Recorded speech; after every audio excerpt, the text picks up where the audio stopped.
Buongiorno telespettatori di Tele4, benvenuti a un altro appuntamento con Sveglia Trieste. Staremo insieme come sempre fino alle 10. Gli ospiti che saranno al mio fianco in ordine alfabetico sono Francesco Panteca, Presidente del Consiglio Comunale, e Sergio Persoglia, esponente del Partito Democratico.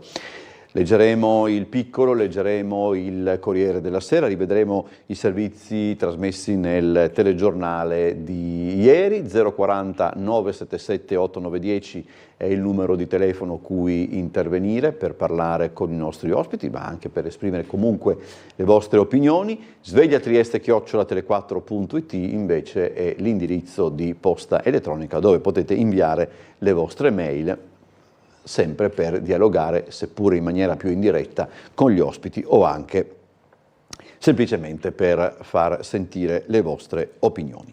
Iniziamo come sempre con la pagina meteo, vediamo quello che ci dice intanto la situazione generale. Sul Friuli Venezia Giulia affluiscono correnti settentrionali, fino a domani si consoliderà l'anticiclone subtropicale che porterà aria più calda e secca e tempo progressivamente più stabile.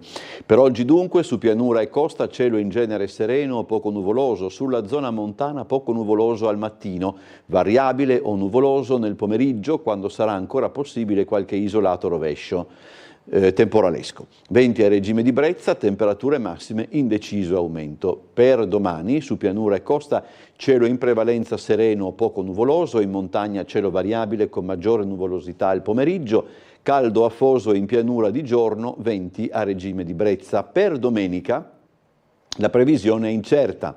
Durante la notte non si esclude la possibilità di qualche isolato temporale. Al mattino cielo sereno poco nuvoloso. Dal pomeriggio variabilità con possibili rovesci e temporali più probabili sulle prealpi e alta pianura. Caldo afoso in pianura di pomeriggio, venti a regime di brezza con vento sostenuto da sud nel pomeriggio sulla costa.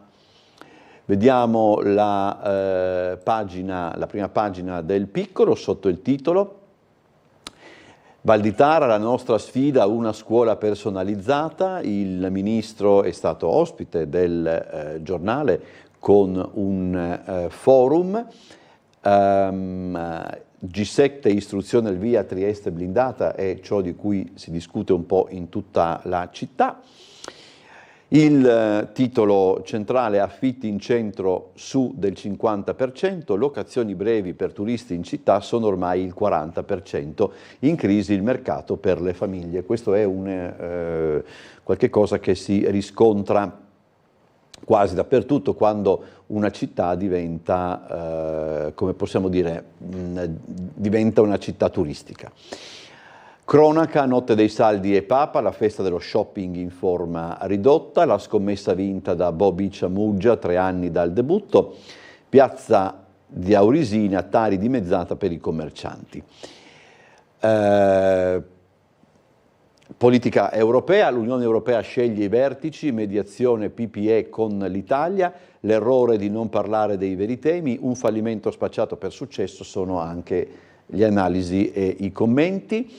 La foto centrale, la tratta delle cinesi fino a 16.000 euro a donna, e poi c'è questa curiosità di questi due triestini che si chiamano Michele Bonetti e Davide Tulliani, che praticamente sono nell'outback australiano per seguire la via dell'oro. Poi magari dopo vedremo anche di approfondire questa cosa. Per quanto riguarda invece la prima pagina del Corriere della Sera, sotto il titolo Sorelle d'Italia, ecco le alleate dentro casa, leader Chiara Frattesi, non so, casomai vedremo poi che sarà un gruppo, non lo so. C'è un docufilm, i tanti flirt di Sordi che poi si pentiva. Spero che il docufilm non parli soltanto di questo aspetto di Alberto Sordi. Allora, vediamo quindi il titolo di apertura: accordo UE senza Italia, Meloni si astiene su von der Leyen, no a Costa e Callas, scelte sbagliate. Primo via libera, alla von der Leyen, regge l'intesa sulle 3 nomine ai vertici, Salvini come un colpo di Stato. La nuova, credo sia CL, Comunione e Liberazione, non rinuncerà a parlare, vedremo casomai dopo. Frasi antisemite, cori fascisti, un'altra bufera sui giovani di Fratelli d'Italia.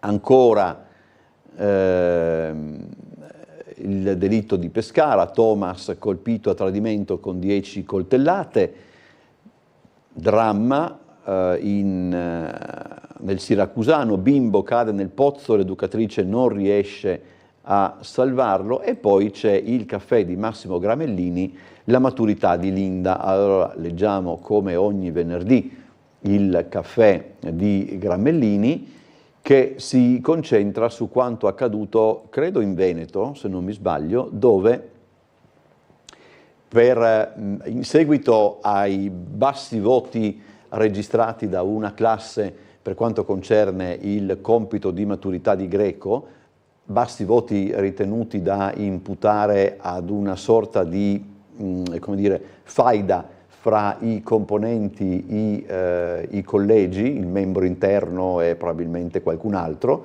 Insomma, praticamente agli orali i ragazzi, qualche ragazzo credo, ha fatto scena muta volontariamente, contando sul voto con cui si arriva alla maturità. Ma leggiamo. La prima della classe che fa scena muta davanti alla commissione di maturità per protesta contro quella che considera un'ingiustizia è una spremuta purissima di adolescenza ed esprime le meraviglie e i limiti di quell'età che ormai per molti si protrae fino alle soglie della pensione. Un po', scrive Gramellini, mi riconosco nel suo cupio dissolvi narcisistico. Talvolta mi è capitato di prendere decisioni che andavano contro i miei interessi all'unico scopo di far sentire in colpa chi considerassi responsabile di avermi inflitto un torto. Linda pratica sport agonistico ed è abituata ad accettare i verdetti del campo. Ma quando ha visto che a causa di conclamati dissapori fra 2 commissari d'esame una classe di brillanti traduttori dal greco come la sua aveva rimediato la media del 3,5 nella prova scritta su Platone, ha scelto la strada della contestazione plateale. A dare peso ulteriore al suo gesto era stata comunque tra le poche a prendere la sufficienza. Si è sacrificata per la causa e avendo anche parecchio da perdere, perché è vero che sarà promossa lo stesso, ma con un punteggio troppo basso per vincere la borsa di studio americana che aveva già in tasca. Forse una persona più matura avrebbe risposto a tutte le domande e solo dopo si sarebbe lamentata dell'ingiustizia subita agli iscritti. Però mi pare che di persone mature non ce ne siano poi molte in questa storia, neanche tra gli adulti. E chissà che magari a questo G7 istruzione non si, come dire, non si rifletta anche su questo, insomma. Perché è inutile parlare di massimi sistemi, questa è la scuola. Bon, andiamo allora avanti e torniamo al piccolo, vediamo le pagine interne, eccolo qua, una scuola per ogni talento. Il ministro Valditara al piccolo, in campo docenti, tutor e orientatori. Qui perché la città è una grande capitale culturale e scientifica, in Friuli Venezia Giulia il sistema scolastico è di alto livello. Bisogna investire sui laboratori top e rafforzare apprendistato formativo e alternanza scuola-lavoro. Gli insegnanti devono preparare percorsi personalizzati per gli studenti, fondi aggiuntivi per le ore in più. Eccolo qua. A Venezia, contro i voti negativi della prova di greco, silenzio all'orale per protesta, la commissione dà 4 punti. Dei 14 ragazzi ammessi all'esame erano insufficienti in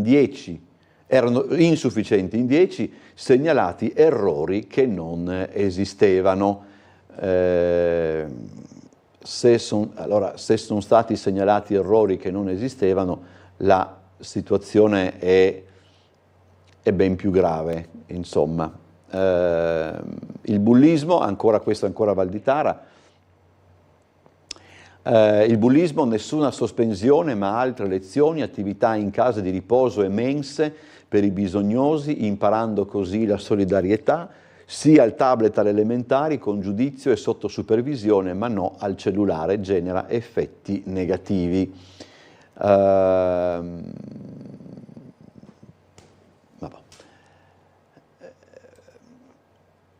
Andiamo avanti.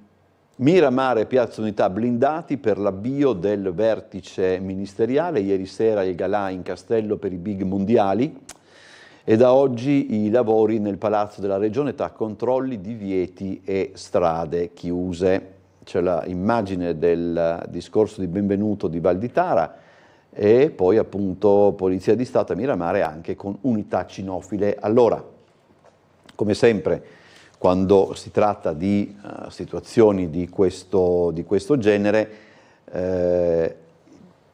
subentrano provvedimenti di chiusura al traffico, inibizioni varie, eccetera. Noi ce ne siamo occupati ieri, lo ha fatto la nostra Laura Buccarella, rivediamo il servizio. Tutto è pronto qui in Piazza Unità per l'arrivo del G7 Istruzione, ci sono tutte le forze dell'ordine. Trieste da oggi è capitale mondiale dell'istruzione. Dopo la blindatissima cena di benvenuto a Miramare, i lavori del G7 tematico entreranno nel vivo nella giornata di domani alle 10 nel Palazzo della Regione. 2 sessioni dedicate a 2 temi chiave, valorizzazione dei talenti di ciascuno e istruzione innovativa e nuove competenze. Insieme al ministro italiano dell'istruzione e del merito Giuseppe Valditara vi partecipano i vertici dell'istruzione dei 7 grandi, Francia, Germania, Regno Unito, Stati Uniti, Canada e Giappone.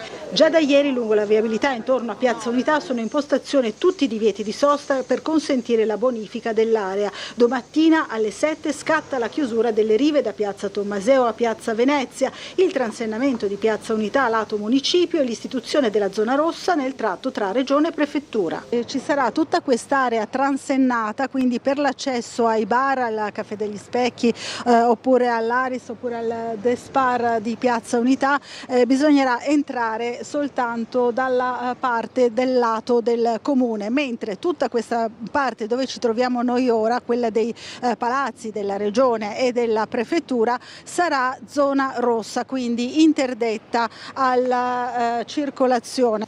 Un po' minori per questo appuntamento col G7, i disagi si faranno sentire soprattutto per gli appuntamenti della settimana sociale della Chiesa, con la presenza del presidente Mattarella e di Papa Francesco. Disagi in particolare per le attività della zona di Piazza Unità, a cominciare dai bar che dovranno togliere i dehors esterni. No comment da parte del gestore del Caffè degli Specchi, l'esercizio che potrebbe subire contraccolpi più pesanti, mentre i negozianti della zona attendono istruzioni più precise dalle autorità. E diciamo che le restrizioni ancora non ci sono state comunicate.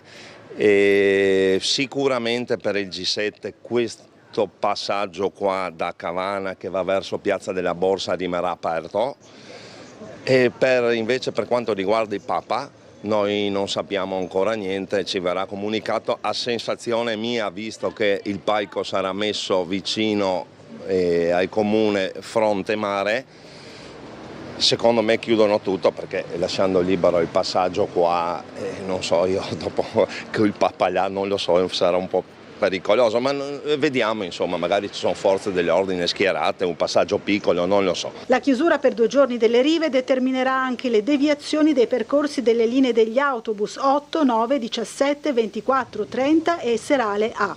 Disposto anche il divieto di navigazione davanti alle rive, pertanto le linee del Delfino Verde per Muggia, Monfalcone e Sistiana sono spostate momentaneamente all'ormeggio 24 del Molo Quarto. Allora, abbiamo già una mail, dice il signor Piero: perché la stampa si scandalizza tanto per le presunte frasi antisemite forse proferite dai giovani di Fratelli d'Italia, quando la stessa stampa esalta l'antisemitismo cavalcato palesemente dalla sinistra universitaria ed extraparlamentare, antisemitismo espresso più volte con varie azioni? Siamo al solito doppiopesismo. Allora, devo dire la verità, ho seguito poco la questione delle frasi antisemite dei giovani di Fratelli d'Italia, che non mi sembra siano presunte, perché credo ci siano delle registrazioni delle registrazioni o comunque insomma delle prove, per dire la verità. Per quanto concerne la sinistra universitaria ed extraparlamentare, la stampa non lo esalta, nel senso come posso dire, fa cronaca, nel senso racconta quello che succede nelle varie manifestazioni. Sono due cose leggermente diverse, forse è più facile comprenderle per noi che siamo del mestiere, ma sono due cose completamente differenti. Resta il fatto che quelle che si sentono sono frasi preoccupanti in entrambi i casi. Andiamo invece al Corriere della Sera, in attesa poi di collegarci con la sala operativa della Polizia Locale, così riprendiamo la questione delle chiusure per il vertice del G7. La cosa così pesante è invece la partita di Bruxelles. Allora, c'è stato un primo sì al rinnovo dell'incarico di Presidente della Commissione Europea alla von der Leyen. L'Italia però si è astenuta. Sulle nomine di Costa al Consiglio Europeo e Kallas come alto rappresentante c'è stato il no della Premier. Allora, la von der Leyen: Meloni si è astenuta sulla mia nomina, ma è importante lavorare al Consiglio con l'Italia, così come con tutti gli altri Stati membri. Il polacco Tusk: nessuno rispetta la Presidente del Consiglio Giorgia Meloni e l'Italia più di me, è stato un malinteso, non c'è Europa senza Italia. C'è il commento dei due vice premier. L'Europa entra nelle case di tutti e quello che sta accadendo in queste ore puzza di colpo di Stato. Milioni di cittadini europei in Francia, Germania e Spagna hanno chiesto un cambiamento sotto tutti i punti di vista e chi ha perso voti ripropone le stesse facce, così Matteo Salvini ha diritto e rovescio. I partiti che hanno perso fanno nascere una commissione fregandosene del voto degli italiani, questo è irrispettoso e arrogante. A nome della Lega dico che li marcheremo centimetro per centimetro. Antonio Tajani ha spiegato di aver ribadito al prevertice con grande fermezza che il PPE è il vincitore di queste elezioni ed è con Forza Italia la seconda forza della maggioranza del governo italiano. Di questo va tenuto conto quando si parla d'Italia. Il vice premier e ministro degli esteri ha fatto presente anche che il PPE non può aprire ai Verdi perché questo metterebbe a rischio anche l'elezione di von der Leyen, mentre bisogna avere un dialogo con i conservatori.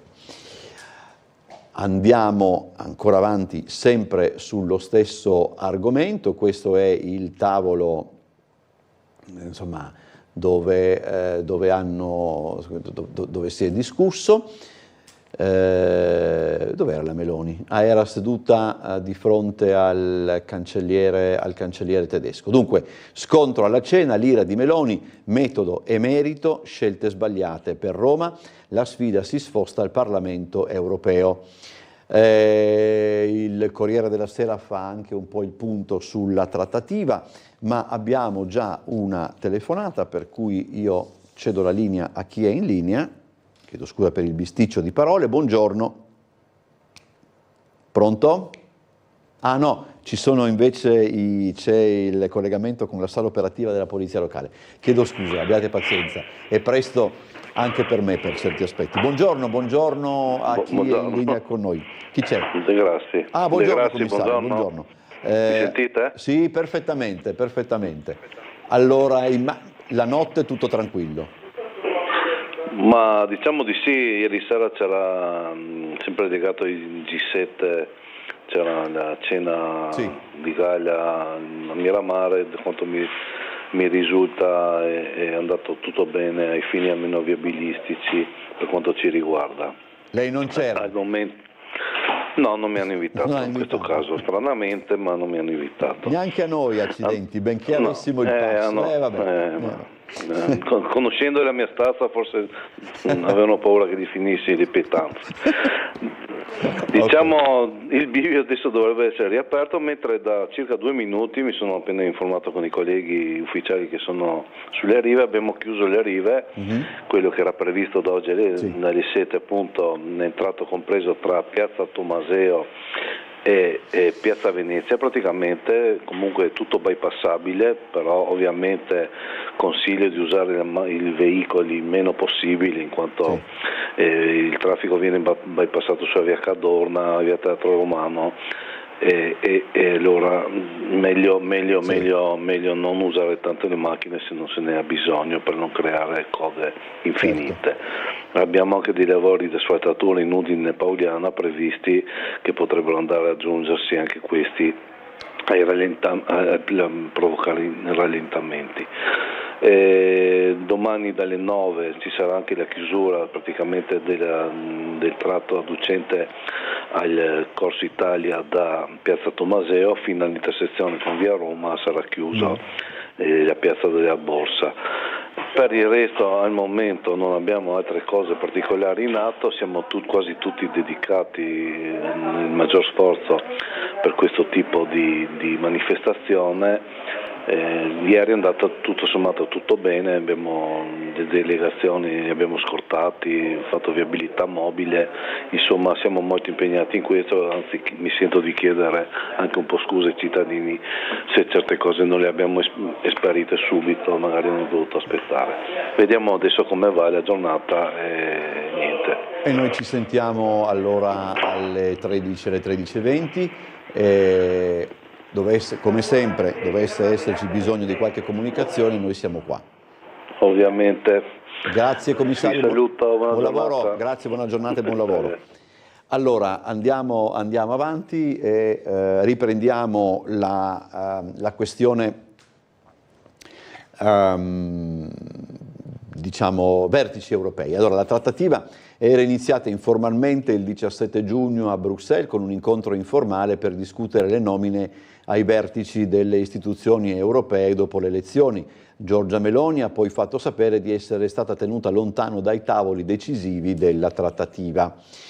Popolari, socialisti e liberali, sostenitori della vecchia maggioranza, hanno trovato un accordo. Ursula von der Leyen, riconfermata alla Commissione, Antonio Costa al Consiglio europeo, Kaja Kallas come alto rappresentante dell'Unione Europea. La maggioranza Ursula, che è quella che sostiene la von der Leyen, gode di 399 seggi con una maggioranza a 361, anche senza i voti dei conservatori. Ma l'appoggio di ECR, 83 seggi, può essere decisivo contro i franchi tiratori. Lo scenario potrebbe in qualche modo cambiare dopo il voto francese. Con un Macron più debole il quadro appunto cambierebbe. L'ex ministra tedesca si ripresenta per guidare la Commissione, dalla sua ai buoni risultati ottenuti, ma deve guardarsi dai critici. Allora, invece Kaja Kallas è la premier di ferro estone che dovrebbe guidare dovrebbe essere alto rappresentante per la politica estera e di sicurezza dell'Unione Europea, carica finora ricoperta dallo spagnolo Josep Borrell. Invece Antonio Costa, che è il primo ministro portoghese, che è stato primo ministro portoghese fino allo scorso aprile, nonché sindaco di Lisbona, sarebbe appunto il prossimo presidente del Consiglio d'Europa. Proseguiamo.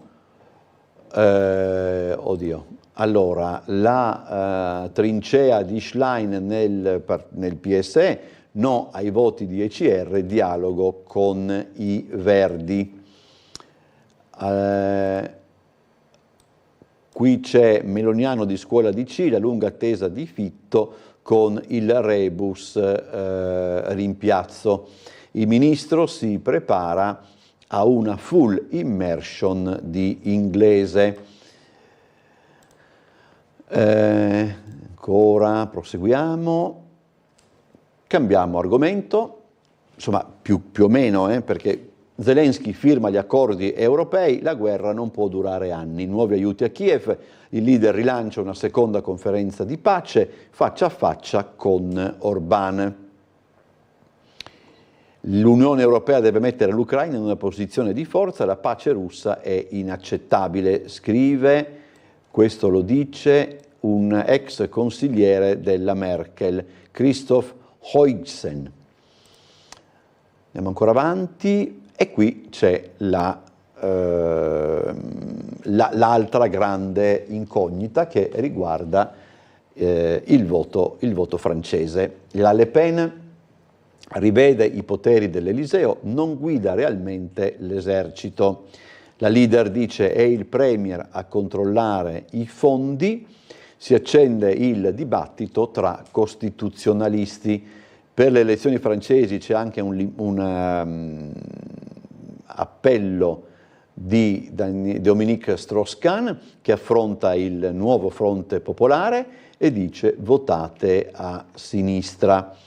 Il filosofo Finkielkraut dice troppi estremismi, ma preferirei la destra del Rassemblement all'antisemitismo del fronte popolare. L'antisemitismo del fronte popolare cui si riferisce il filosofo riguarda soprattutto e direi quasi esclusivamente Mélenchon, che è il leader di France Insoumise, che per quanto riguarda le questioni che hanno a che fare con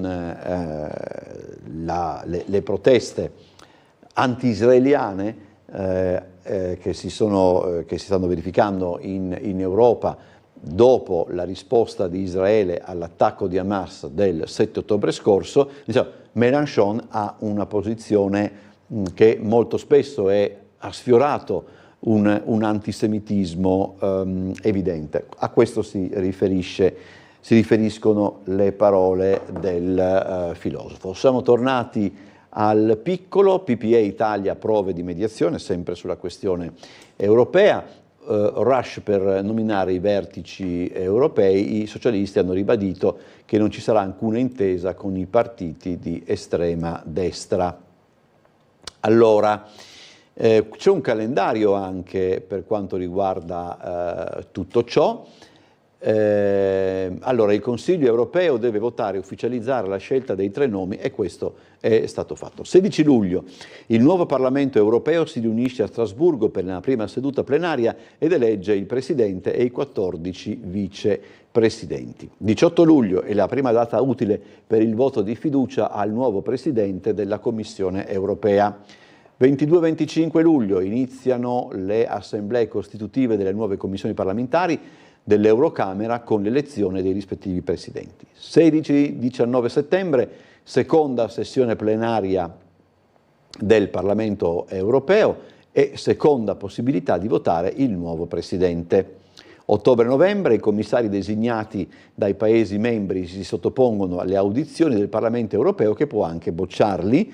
Vi ricordate, c'è stato anche qualche anno fa molta polemica quando l'Italia aveva nominato Rocco Buttiglione, che poi non è passato, ma non mi ricordo se è stato bocciato, poi se è stato deciso di convergere su qualcun altro. 1 dicembre, insediamento del nuovo Presidente del Consiglio dell'Unione Europea. 16-19 dicembre, al termine del ciclo di audizioni, il Parlamento Europeo, a maggioranza semplice, decide se approvare la nomina del nuovo collegio dei commissari per un mandato di 5 anni. Si insedia la nuova Commissione europea, 6 mesi dopo il voto.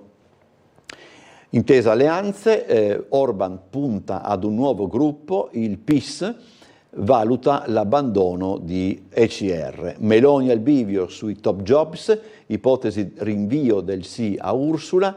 Quello di Roma è stato un approccio costruttivo, rivela una fonte qualificata. Tusk avverte, non arriveremo a nessuna decisione senza la premier italiana. Su questo torniamo dopo la pubblicità, adesso andiamo in pubblicità.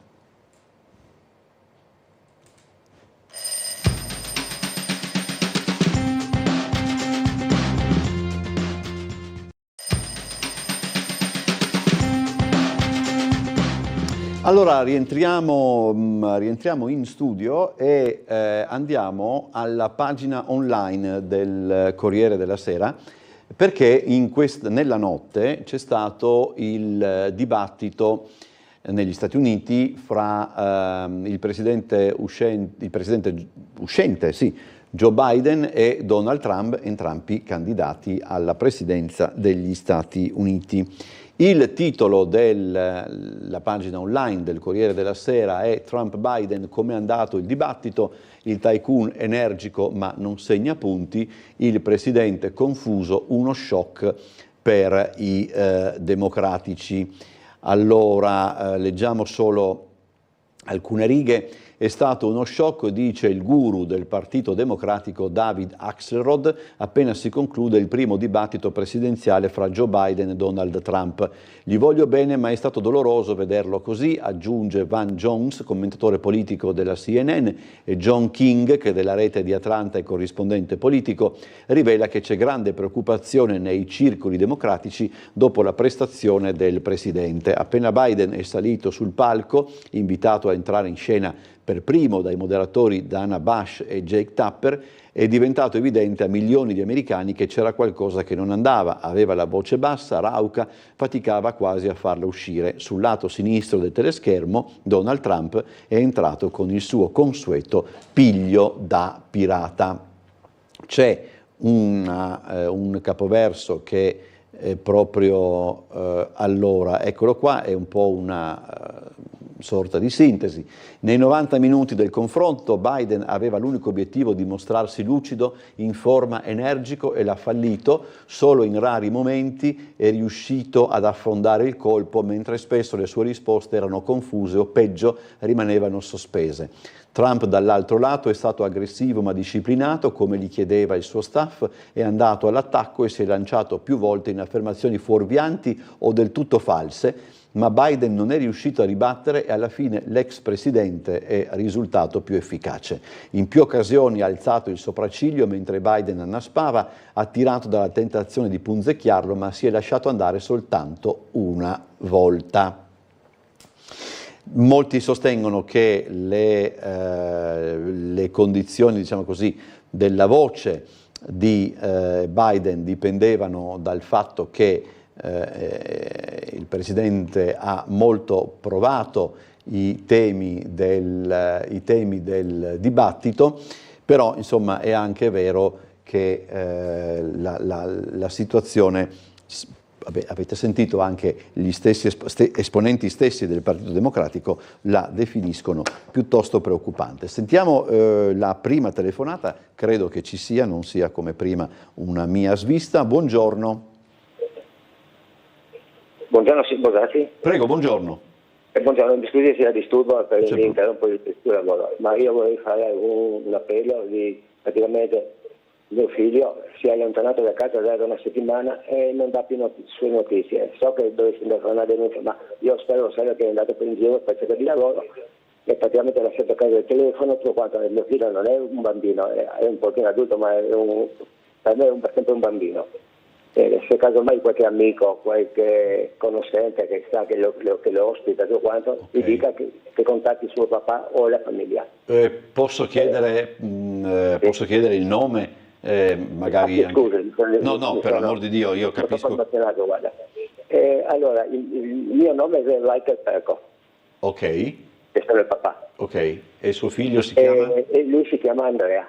Andrea Perco. Naturalmente il telefono non risponde perché l'ho lasciato a casa, e quindi poi non so come ritracciare niente. So che insomma praticamente dove si in giro per città per cerca di lavoro, ma e che sarà ospitato da qualche suo amico. Se lui guarda questa trasmissione o un suo amico o qualche conoscente che guarda questa trasmissione, la prego, sono in pensiero. Ok, il suo figlio si chiama, mi diceva Andrea. Ok. Anche è se un ragazzo alto, con gli occhiali, tagliato, diciamo, capelli corti.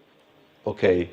Niente, non so cosa dire, mi scuso tanto. Ma si immagini... il momento di una settimana che io sto male. Non c'è nessun anche problema. Anche persona che magari ascolterà, dall'altra parte sarà contenta. Ok, no, allora... non ti dico dopo le robe di famiglia si lava a casa, si dice, no? Allora raccomandiamo, se c'è insomma, se qualche amico di Andrea Perco, capito bene il cognome? Sì. Ok, se qualche amico di Andrea Perco ha notizie o magari lo ospita, insomma, faccia sapere alla famiglia che sta bene e poi dopo, se vi sono altre questioni, poi si cercherà di metterle a posto, diciamo così, va bene? Grazie, grazie. Ma per l'amor di Dio, non c'è, se riuscissimo a fare qualcosa saremmo noi a essere forse ancora più contenti. Mi raccomando. Ok. Allora, è bufera sui giovani di Fratelli d'Italia, continuiamo la lettura del Corriere della Sera, fra l'altro siamo alle pagine del Corriere della Sera del Piccolo che parlano dello stesso argomento, dimissioni per gli insulti antisemiti, le frasi nelle chat lasciano... le frasi nelle chat, virgola, lasciano 2 esponenti.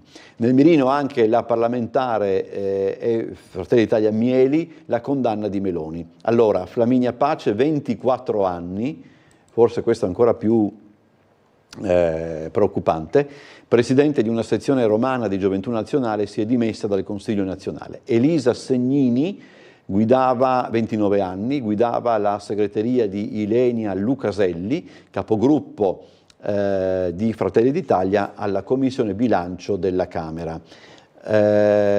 L'inchiesta nasce dal sito Fanpage, che è un sito, devo dire la verità, molto valido, duro per dire la verità, ma insomma molto valido.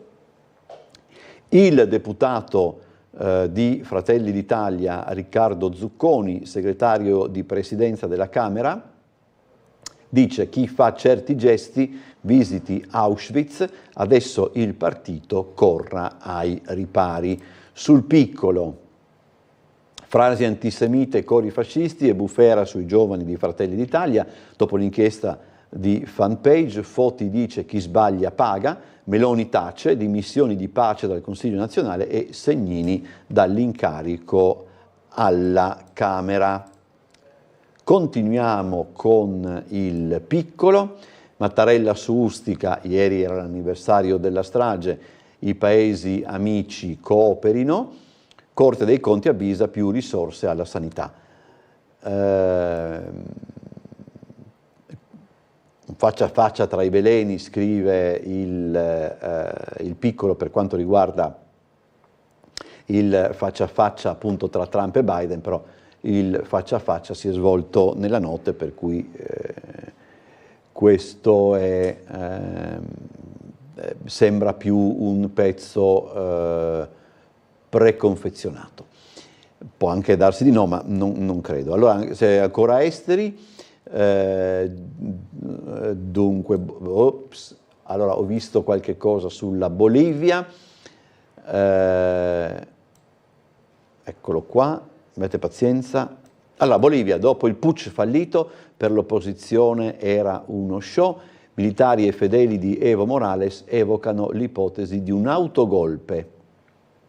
Il presidente boliviano Luis Arce e il suo vice David Choquehuanca. Secondo il leader dei golpisti, ora in carcere, è stato il presidente Arce ad organizzare la rivolta per diventare più popolare in un momento di profonda crisi. Non si capisce però se questo è il leader dei golpisti, pare strano insomma sta cosa, che agisca per conto del presidente, vabbè, boh. Allora, sull'onda dei sondaggi, la Le Pen già sfida Macron, l'estrema destra si prepara ad arrivare al governo. Attenzione però a dare tutto quanto per scontato, sappiamo benissimo che non è così. Allora, città transfrontaliere, da Gorizia impegno per una voce unica davanti ai governi e Unione Europea. Per quanto riguarda Gorizia, città trasfrontaliera, Gorizia, no, c'è una telefonata. Buongiorno. Buongiorno. Pronto? Ecco, buongiorno, mi chiamo Edi. Buongiorno. Mi ricollega un servizio vostro di ieri relativamente alla nuova piazza di Roiano, l'asilo e quant'altro. Ecco, lo spunto mi viene da un recente viaggio a Padova e ho notato vicino a Prato della Valle, una piazza molto importante di Padova, un giardino con un muro, e questo giardino è dedicato a Margherita Hack. E in questo muro hanno fatto un bellissimo murale con l'effigie della professoressa, e mi dicevo, semmai Trieste, visto la roianità della professoressa compianta, magari potesse essere dedicato il giardino di Roiano alla professoressa. Così Padova ci ha pensato, Trieste così. Allora, lei mi trova perfettamente d'accordo su questo.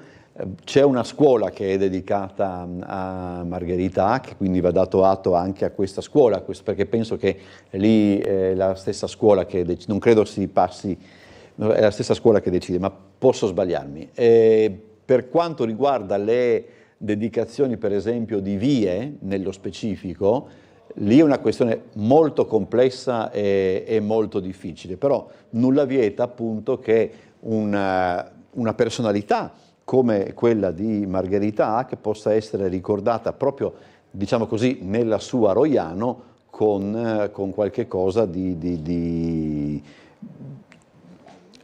più rapida e facile dedicazione. Temo che però una proposta del genere sia stata in qualche modo già diciamo scartata, ecco, insomma. Però lo spunto del telespettatore è tutt'altro che sarebbe ottimo, ecco, insomma. Allora, vediamo se per ipotesi ci sono altre mail, vediamo, sì. Allora, ogni qualvolta a Trieste si fanno manifestazioni si porta via la libertà dei cittadini nel movimento. Su tutte le chiusure vengono spostati i passaggi degli autobus. Non basta, quando si fanno concerti allo Stadio Rocco l'autobus 8 viene tolto dalle vie di Servola, Pitacco, Giardini e Carpineto. Beh, questo dei concerti allo Stadio Rocco capita 2 o 3 volte all'anno, questo è un dato. Però è anche vero che, appunto, come sanno benissimo quelli che adoperano gli autobus in questi giorni, i percorsi di alcune linee vengono modificati perché ci sono delle modificazioni, diciamo così, al traffico. Questo poi aprirebbe tutta una serie di considerazioni alle quali insomma probabilmente in questi giorni ci saranno polemiche, eccetera. Dicevamo prima, per quanto riguarda il piccolo che parla di Gorizia, città transfrontaliere, eccetera, ieri a Gorizia mi sembra strano che non ci sia, vediamo se per ipotesi c'è. Allora, facciamo così. Indipendentemente poi se troviamo o meno il pezzo del piccolo. Ieri a Gorizia è stata presentata un'iniziativa che mette insieme 3 fotografi di fama internazionale, uno di quelli addirittura Steve McCurry, che è l'autore di Ragazza Afghana, che racconteranno appunto Gorizia e Nova Gorizia nell'ambito del 2025, quando le 2 città saranno capitali europee della cultura. Vediamo allora il servizio.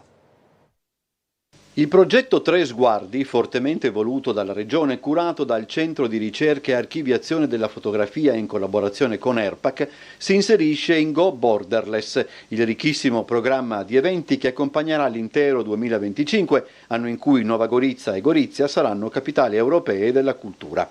L'idea è quella di offrire ai cittadini e ai tanti visitatori attesi nelle due città durante l'anno delle celebrazioni previste dal programma ufficiale una grande mostra fotografica supportata da 3 cataloghi, uno per autore, intesa come esito finale di una campagna fotografica sulle due città, il territorio circostante e i loro abitanti, affidata a 3 protagonisti della fotografia di reportage di conseguente autorevolezza espressiva, incaricati di raccogliere, a partire dall'estate 2024, materiale visivo inedito e ispirato allo spirito e ai temi fondanti dell'evento.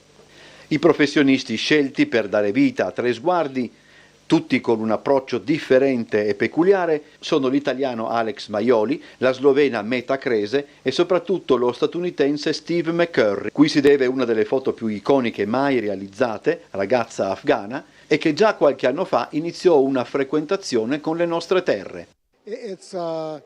C'è stato un cambiamento significativo da queste parti, ma alla fine si tratta di un cambiamento epocale e positivo. Basta osservare come ormai tutto si sta mescolando senza più differenze e rispetto a 50 anni fa è davvero qualcosa di stupefacente.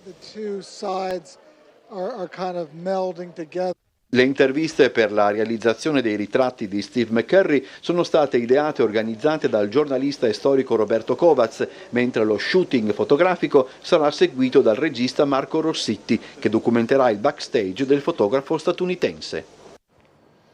Allora, sempre dal piccolo, il TAR annulla i divieti a Monfalcone, nei centri islamici si torna a pregare. Ritenuti fondati i ricorsi contro le ordinanze che proibivano i raduni nelle vie d'Aosta e Don Fanin.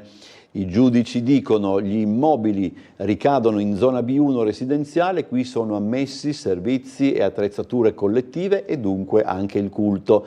L'impatto sul carico urbanistico si fonda su elementi generici e vaghe affermazioni. Infine il riferimento ai diritti costituzionali. Ce ne siamo occupati ieri con un servizio e abbiamo raccolto anche la replica del sindaco di Monfalcone, Anna Maria Cisinto. Il TAR del Friuli Venezia Giulia ha accolto i ricorsi promossi dai centri culturali islamici Darussalam e Baitus Salat, presentati contro 2 ordinanze del comune di Monfalcone. Lo annuncia il legale rappresentante dei ricorrenti, Vincenzo Latorraca. I centri si erano rivolti alla giustizia amministrativa contro 2 provvedimenti emanati dalla sindaca Anna Maria Cisint, relativi a 2 diversi immobili utilizzati dai centri culturali per la preghiera, ma aventi invece diverse destinazioni d'uso che il comune ordinava di ripristinare. Secondo il TAR, il comune non ha adeguatamente dimostrato che il mutamento d'uso costituisca variazione essenziale. Nel provvedimento impugnato, infatti, si è erroneamente ritenuto che il mutamento della destinazione d'uso non fosse consentito per la zona dagli strumenti urbanistici comunali. Non si è adeguatamente dimostrato che il mutamento di destinazione d'uso comportasse modifiche degli standard. Per il TAR, si legge in una delle 2 sentenze, l'interpretazione comunale non solo non si fonda su alcuna esplicita previsione delle norme di piano, ma è con esse in contrasto nella misura in cui nelle zone residenziali sono espressamente ammessi i servizi e le attrezzature collettive. Non solo, una interpretazione siffatta che consentisse con carattere assoluto la creazione di spazi destinati al culto esclusivamente in determinate zone predeterminate dalla pianificazione, vietandolo in altre, potrebbe non risultare compatibile col quadro costituzionale. Il sindaco di Monfalcone, Anna Maria Cisint, ha subito fatto sapere che ricorrerà al Consiglio di Stato. Le sentenze si rispettano, però si possono non condividere, si possono commentare. Credo che questa sia una sentenza sbagliata. L'impatto urbanistico che genera la presenza di così tanti musulmani all'interno di locali che non sono destinati a luoghi di culto è davvero evidente a tutti quelli che abitano e anche negli atti che ho potuto verificare. E tanto è vero che proprio per questa ragione noi abbiamo ovviamente già deciso che nei prossimi giorni provvederemo all'impugnazione di questa sentenza. Del resto non è la prima volta che perdiamo al TAR e vinciamo dopo davanti al giudice amministrativo definitivo. Provvederemo proprio ad impugnare questa sentenza davanti al Consiglio di Stato. Strano che il TAR abbia deciso in questo senso. Proprio l'altro giorno è uscita sullo stesso tema, stessa questione urbanistica di utilizzo di immobili commerciali, una sentenza di segno diametralmente opposto a Venezia. Ecco, questo fa pensare che talvolta i giudici prendano degli abbagli. In questo caso noi riteniamo che sia così e ci dispiace molto. Allora, c'è una notizia del Corriere della Sera che leggiamo: Los Angeles salva la villa di Marilyn Monroe dai milionari che volevano demolirla. La casa è l'unica che la diva acquistò, la decisione dopo due casi analoghi. Dobbiamo ringraziare Kanye West, rapper e stilista caduto in disgrazia dopo numerose bizzarrie e alcune imperdonabili uscite filonaziste. Su un recente numero del New Yorker c'era in 14 terrificanti pagine un reportage fotografico sulla decisione incomprensibile di West di comprare una casa a Malibu disegnata da Tadao Ando e demolirla, lasciandone soltanto lo scheletro che al momento resta ricoperto di sabbia e ruggine.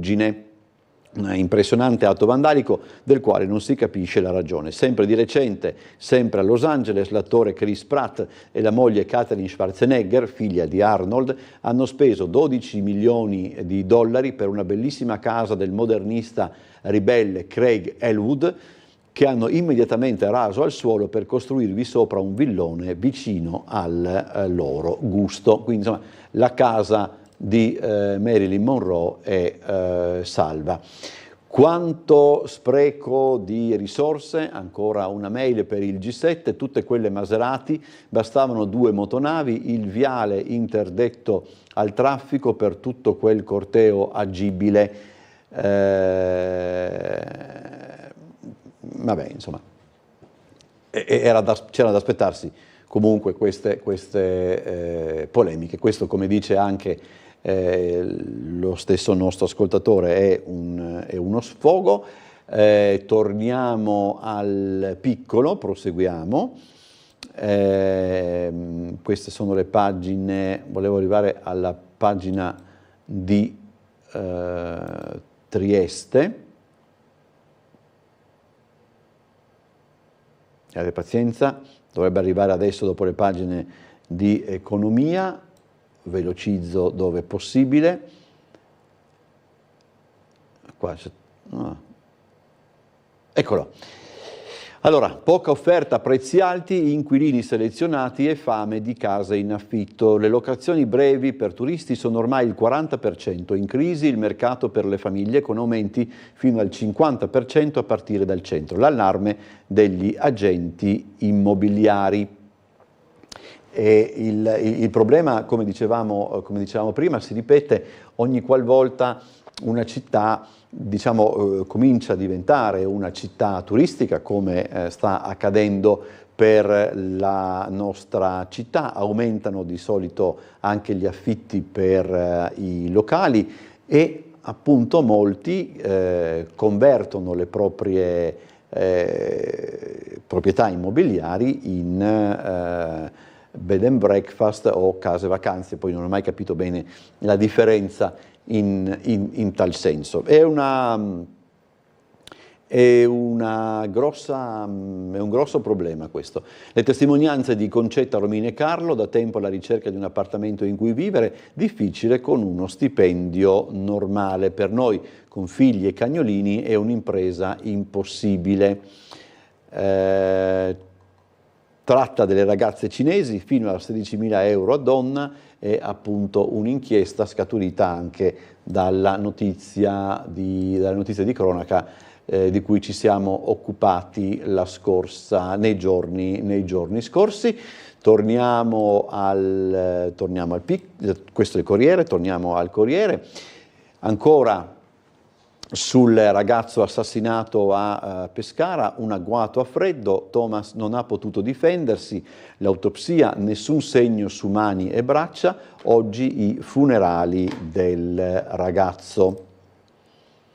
Gioca sulla botola di un pozzo, precipita e annega a 10 anni, Siracusa. Palazzola Creide, mi pare che si sia verificato, la tragedia a un campo estivo, i genitori hanno sperato per ore, aperta un'inchiesta, un bambino di 10 anni è morto cadendo in un pozzo nelle campagne di Palazzola Creide durante la gita nella fondazione Anfas.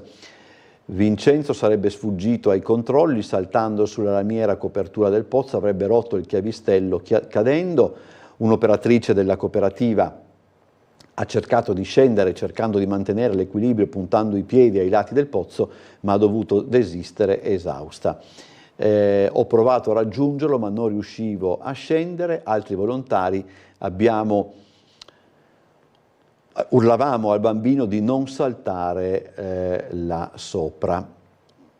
E un altro bambino di 8 anni sarebbe rimasto schiacciato da un pesante tavolo di ferro mentre stava giocando. Questo è accaduto in provincia di Avellino. Una delle ipotesi è che il tavolo si sia staccato dal fissaggio e lo abbia travolto. Il bambino, figlio unico, era in procinto di recarsi con i genitori alla festa patronale che poi è stata annullata. Andiamo in pubblicità, poi torniamo con il primo dei nostri 2 ospiti.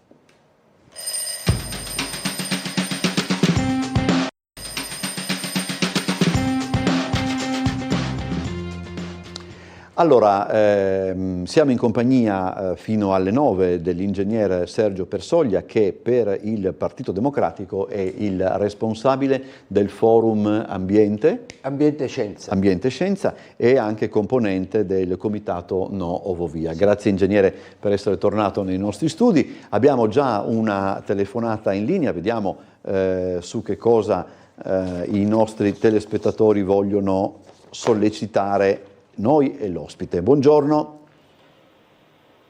Pronto? Non c'è più. Vabbè, c'è una sollecitazione invece che ci arriva, una riflessione che ci arriva dalla mail, dice: sarà pure che con il turismo diventa difficile trovare affitti equi e sostenibili, ma che dire dell'impossibilità di liberarsi dell'inquilino che per anni decide di non pagare e non lascia l'alloggio nonostante lo sfratto del tribunale. Questo è il problema maggiore. Chi ha una casa se la tiene vuota nel timore di non tornarne più in possesso qualora venisse affidata a terzi desiderosi di attuare un esproprio proletario, vedi Salis. Vabbè, alla fine c'è una coda così, ma insomma c'è questo problema, no? Penso ci sia un problema reale. Immagino che per un problema reale non occorra scomodare la povera Salis, su cui probabilmente possono essere aperti molti altri discorsi.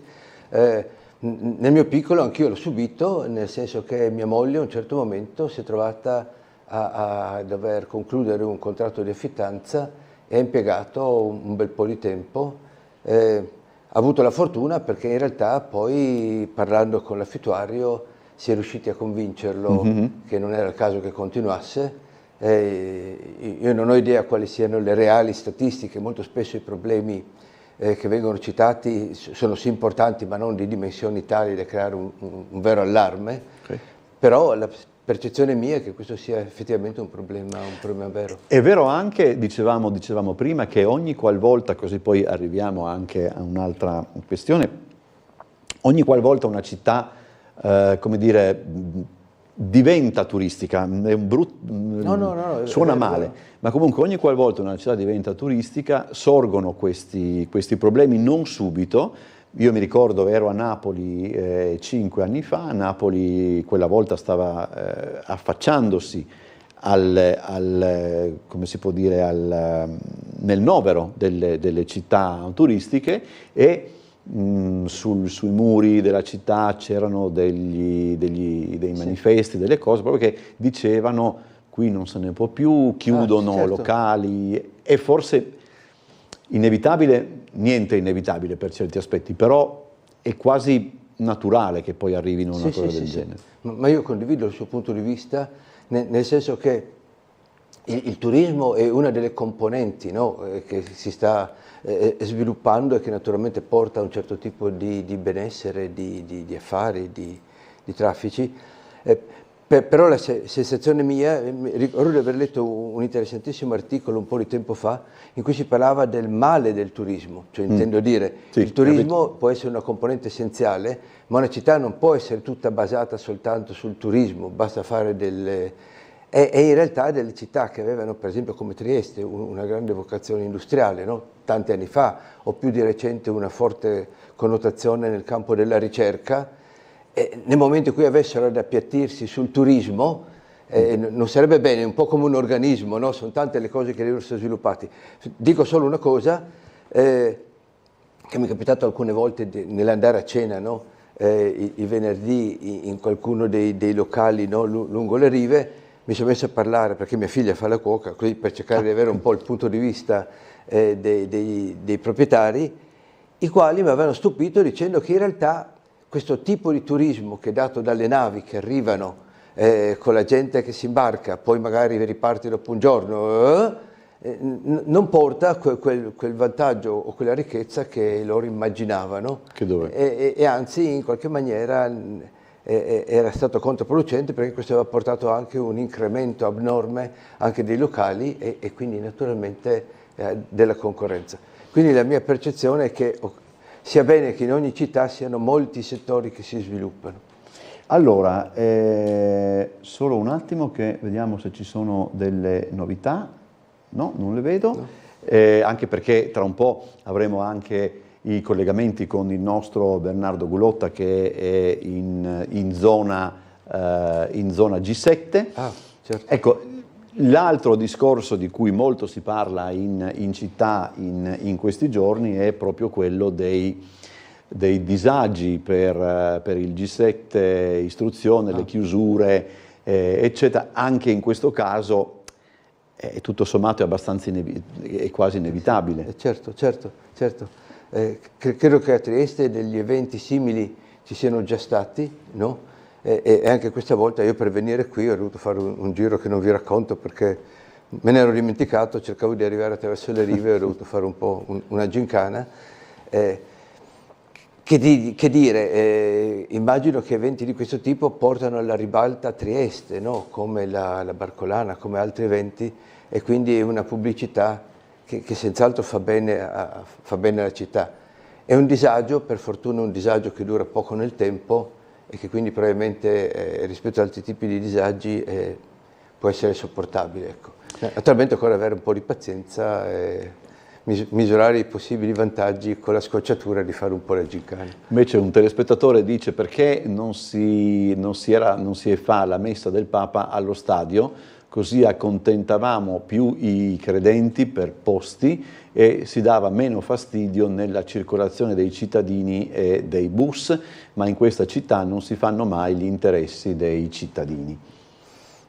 È difficile commentare, l'unica cosa che mi permetto di commentare, ma non per far polemiche, ma perché penso sia doveroso, pensando all'arrivo del Papa, pensando al Papa che va, no, come gesto simbolico a lavare i piedi nelle carceri, al Papa che ha scritto due bellissime, io non sono credente, ma insomma ho letto due delle ultime encicliche del Papa molto interessanti, una sull'ambientalismo, visto che io mi occupo proprio di questo, e l'altra che, se vi ricordo, non vorrei storpiare il titolo, ma era Fratelli Tutti. Sì. Ecco, a me personalmente farebbe assai piacere che il Papa dell'enciclica Fratelli Tutti magari un attimo fosse portato a dare un'occhiata al Silos, no? Silos, grande vergogna di questa città, che può essere rivalorizzato, ma non per polemiche politiche, ma perché quando il Papa parla di Fratelli Tutti, evidentemente include molte delle persone che certe forze politiche vorrebbero non esistessero o vorrebbero escludere. Ecco, penso che non solo l'arrivo del Papa, ma tutte le manifestazioni, no, che verranno organizzate possano servire non solo ai credenti, ma un pochino a tutti, a cercare di ritornare e fare una meditazione su quelli che sono i valori umani. Allora, parliamo di Ovovia. Sì, parliamo di Ovovia. È un argomento, ogni tanto se ne parla con più frequenza, ogni tanto se ne parla meno. Adesso siamo nel periodo più carsico, se vogliamo, anche se credo non più tardi di una decina di giorni fa, credo ci sia stata una conferenza stampa del comitato. Soprattutto c'è stato all'inizio di questa settimana un evento importantissimo che il comitato sperava fosse fatto molto tempo prima, cioè un'audizione presso la commissione quarta del Consiglio regionale, che è la commissione che si occupa di ambiente. una piccola precisazione, io non faccio parte in realtà del comitato Nuovo Via, ma del comitato scientifico che affianca il comitato Nuovo Via. Okay. Il comitato Nuovo Via è formato essenzialmente dai fondatori del comitato, si è ridotto di numero perché purtroppo a febbraio è venuto a mancare Maurizio Fermeglia, no? che oltre ad essere stato negli anni un grande arrocciatore e poi rettore dell'Università di Trieste, era una persona ben voluta da molti per la sua grande disponibilità, diciamo in qualche maniera, a coinvolgersi in tutte le battaglie in cui lui fermamente credeva, e questa del Nuovo Via era stata una di queste. È venuto meno, ma il comitato continua, e il comitato essenzialmente per sviluppare la sua opera si è avvalso da tempo di un comitato scientifico di cui hanno fatto parte nel tempo persone che per professione avevano delle competenze specifiche sulle tematiche proprie della Gabino Via.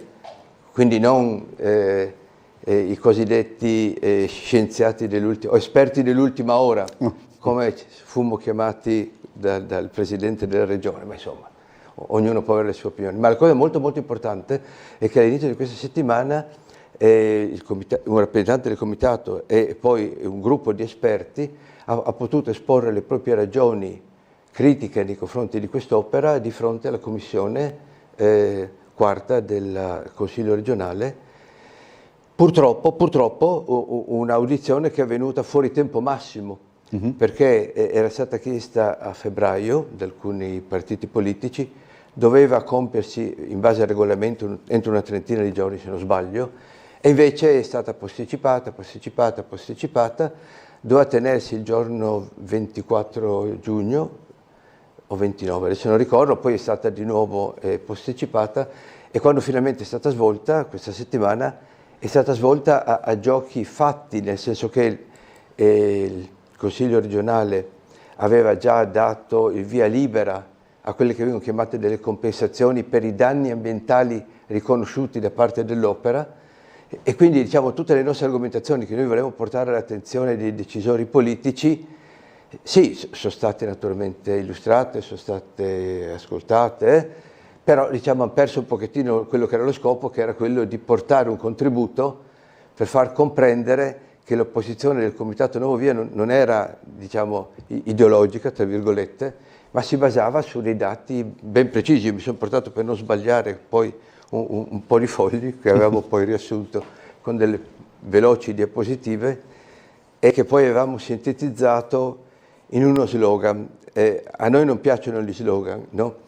Però visto che in questi mesi, ormai in questi anni, il Comune per diciamo, avvalorare la bontà dell'opera ha inondato la regione di carte su carte, giga e giga, che noi ci siamo tutti letti, abbiamo tutto letto come comitato, abbiamo trovato tutta una serie di incongruenze, di fattori negativi che volevamo portare all'evidenza in maniera che poi si prendessero delle decisioni congrue. È stato comunque molto utile. La cosa più utile di tutti è stata forse l'introduzione fatta dal nostro sindaco, il quale dopo aver fatto l'introduzione si è offeso perché qualcuno ha detto che il Comune non aveva dato delle risposte con un atteggiamento un po' arrogante, ha detto beh l'arrogante se ne va, arrivederci, e purtroppo ha perduto di ascoltare tutte le argomentazioni che appunto noi avevamo cercato di riassumere. Il Comitato Nuovo Via ha presentato un dossier più che corposo, che disponibile, poi questo era stato sintetizzato e noi in vista dell'udienza abbiamo preparato 5 dossier specifici che per sintetizzare li avevamo titolati con le 5 I, cioè per dimostrare che l'opera dal nostro punto di vista è illegale, inutile, impattante, insostenibile da un punto di vista economico. Questa forse è la parte peggiore, no? Perché significherà che il Comune dovrà ripianare e farsi carico di perdite, e infine insicura. Però diciamo, è stato molto utile dal nostro punto di vista poter illustrare queste cose, poi se avrà la curiosità posso dire 2 parole per ciascuna, ma in buona sostanza perché è stato utile. È stato utile perché siamo riusciti a, in qualche maniera, sostenere e argomentare, non con idee nostre, ma rifacendoci ai documenti della regione. Capito? Difatti la regione, quando ha dovuto valutare l'opera, l'ha fatta valutare dalle proprie direzioni tecniche, che hanno fatto un lavoro più che eccellente, e le direzioni tecniche hanno detto per l'appunto che l'opera ha tutti questi aspetti negativi, e quindi per noi è stato molto facile argomentare di fronte ai consiglieri che erano presenti, dicendo attenzione, guardate che non siamo noi a dirlo, noi lo diciamo, sì, ma lo diciamo sulla base dei documenti delle vostre direzioni tecniche. E la cosa molto strana è che viceversa la componente politica che possiede questi documenti voglia andare avanti con l'opera. Allora, c'è una mail che riguarda, poi dopo torniamo su questa questione perché c'è una domanda che vorrei farle io. Sì. Allora, vedere tante Lamborghini che portano i vari ospiti del G7 scuola banchettare a Miramare fa riflettere sul futuro degli studenti e della scuola stessa. Vabbè, insomma. Ecco, guarda, c'è un'altra mail, vediamo. A proposito dell'Ovovia e a tutti quei comitati che non la vogliono, per 5-6 piloni, non ho sentito nessuno protestare, né Verdi né comitati, per il progetto di Montedoro per la Triestina, un vero e proprio disboscamento totale. Come mai? Forse non abita nessuno da quelle parti, scrive questo telespettatore. Magari questo... rispondiamo subito, allora poi dopo le faccio io la domanda. Diciamo, che volevo fare. Sì, come le dicevo, il comitato si muove essenzialmente sostenuto da un comitato scientifico e quindi ha aggregato delle competenze che erano specifiche sul tema e sui vari aspetti che trattano l'Ovovia, no? Noi ci siamo occupati di questo personalmente, però la cosa interessante dal mio punto di vista è questo. Si dice spesso che la gente non va a votare, no? E se ne frega di tutto. Ecco, non è così, non è così. Se la gente non va a votare è perché, ahimè, ha la percezione di non riuscire a incidere sulle scelte politiche, perché questo è un problema non dei cittadini, questo è un problema della politica e delle scelte politiche. Però a Trieste, se la persona avrà seguito, si sono creati moltissimi comitati cittadini, i quali, tematici diciamo, in qualche maniera hanno affrontato temi specifici, come per esempio l'abbattimento di alcuni alberi alla Maddalena, perché le persone che toccano con mano, no? La politica questo dovrebbe fare, interrogare i cittadini e ogni volta sentire quelli che sono più vicini alle aree dove si creano i problemi, e ce ne sono tanti. C'è stato un comitato per esempio per quanto riguarda il rifacimento di una palestra nel rione di San Giovanni, per San Giacomo, chiedo scusa, a San Giovanni il rifacimento di alcune case dell'Atre, eccetera. Ecco, questo secondo me è un indicatore del fatto che la gente vuole poter parlare, e anche in questo caso io non posso dire nulla di sensato su questo che non conosco, però è molto importante. Questo è un segnale per i politici. Se i politici non lo coglieranno è facile che la gente continuerà a non andare a votare e questo è un gran male per la democrazia.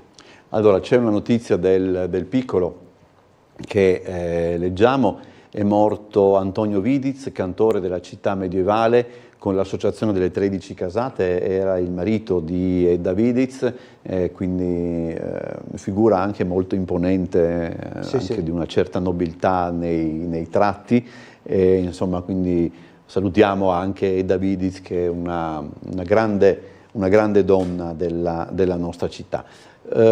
Sulla questione Ovovia, io non sono mai riuscito a porre questa domanda, riguarda l'insicurezza del progetto.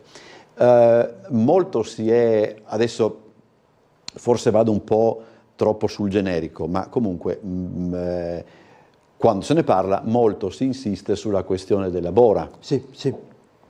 Io mi chiedo questo, indipendentemente poi dal fatto di essere o meno favorevole al progetto o a cosa.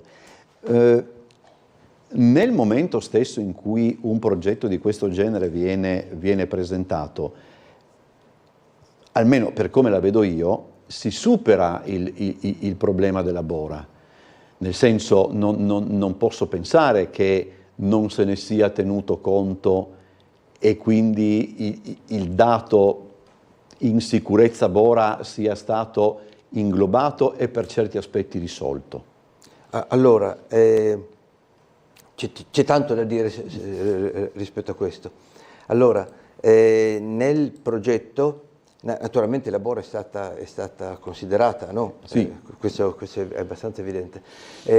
L'aspetto principale è qual è il valore del vento in cui per legge la gabinovia deve essere arrestata. Ok. Il secondo aspetto è che cosa si fa quando questa viene arrestata e quanto può durare l'arresto. Ho capito. No? Nei primi documenti che abbiamo potuto vedere si diceva che la gabinovia sarebbe stata arrestata con raffiche di 75 km/h. No? Capito. Dopodiché questo è stato abbassato a 70. E insomma, questa purtroppo è una delle caratteristiche di questo progetto, in cui man mano che il progetto è stato sviluppato, prima naturalmente di passare ad attribuire l'opera, no? Con una gara, sì. Sono stati dati molti numeri, no? Prima 75, poi 70, poi è stato fatto notare che le gabine che poi sono proposte potrebbero ballonzolare troppo. Allora da parte di chi ha vinto la gara è stato detto ma noi le appesantiremo.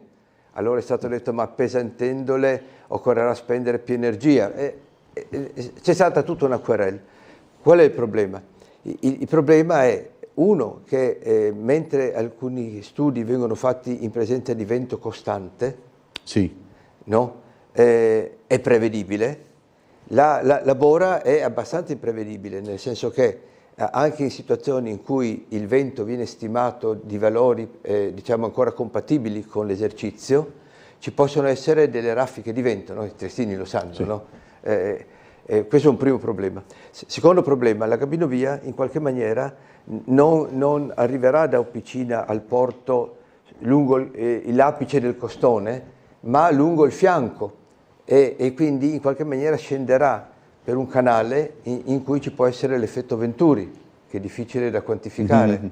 Secondo, la velocità del vento non va valutata in quanto vento, ma va valutata in maniera differenziale sulle due direzioni, perché quando la bora soffia in una certa direzione, la velocità delle gabine si somma o si sottrae, capito. Come negli aeroplani, no? che arrivano, ecco.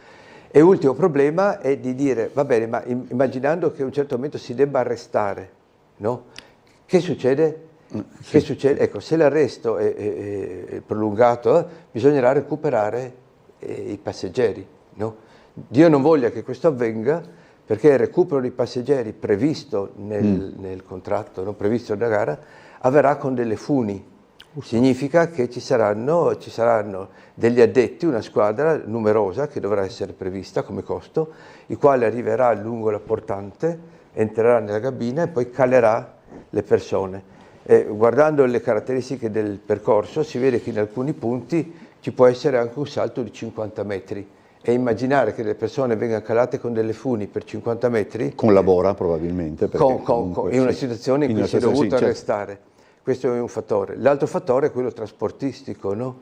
Cioè in qualche maniera, dato che si valuta che i passeggeri al giorno dovrebbero essere adesso 3.600.000 passaggi all'anno, che vuol dire 12.000 al giorno, è chiaro che chi dovrà prendere la gabinovia in giornate in cui si suppone che ci possa essere bora, è chiaro che non sarà molto contenta, no? Si dice che verrà fatto un servizio alternativo, ma insomma la bora senz'altro costituisce uno dei problemi di cui va tenuto conto. Allora, ci abbiamo verso la pubblicità, quindi io leggo una mail, oggi il signor Nevio ce l'ha insomma, si concentra sul Papa, dice: visto che mai nessun Papa ha visitato la Risiera, dove succedevano cose orribili fatte dal nazifascismo, perché non fargliela visitare?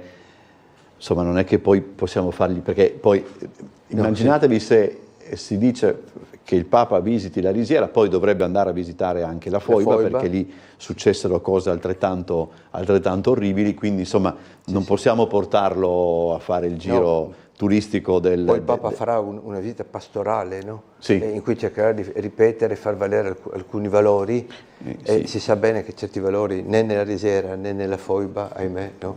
Sono mai stati... E poi, ripeto, bisogna anche tenere in considerazione anche le condizioni di salute del Papa, che si sposta con una certa difficoltà, quindi insomma non è che, ripeto, portatelo a vedere anche il Museo Revoltella, portatelo a vedere il Winkelmann, insomma stiamo calmi, teniamocelo per quella giornata. C'è una telefonata in linea, sì. Io direi che possiamo sentire chi è in linea ed eventualmente poi la risposta dopo la pubblicità. Buongiorno. Buongiorno, sono Caterina. Buongiorno, Volevo signora. fare solo una richiesta. Mi è stato detto che quando è stato progettato il Faro della Vittoria, anche sono sorte delle contestazioni non indifferenti, perché il terreno non tiene, perché questo, perché quello, però sono riusciti a farlo e mi sembra che tuttora sia efficiente. Allora, grazie, arrivederci. Ok, allora rispondiamo, ingegnere Persolia, dopo la pubblicità. Sì, volentieri. Andiamo in pubblicità. Ok.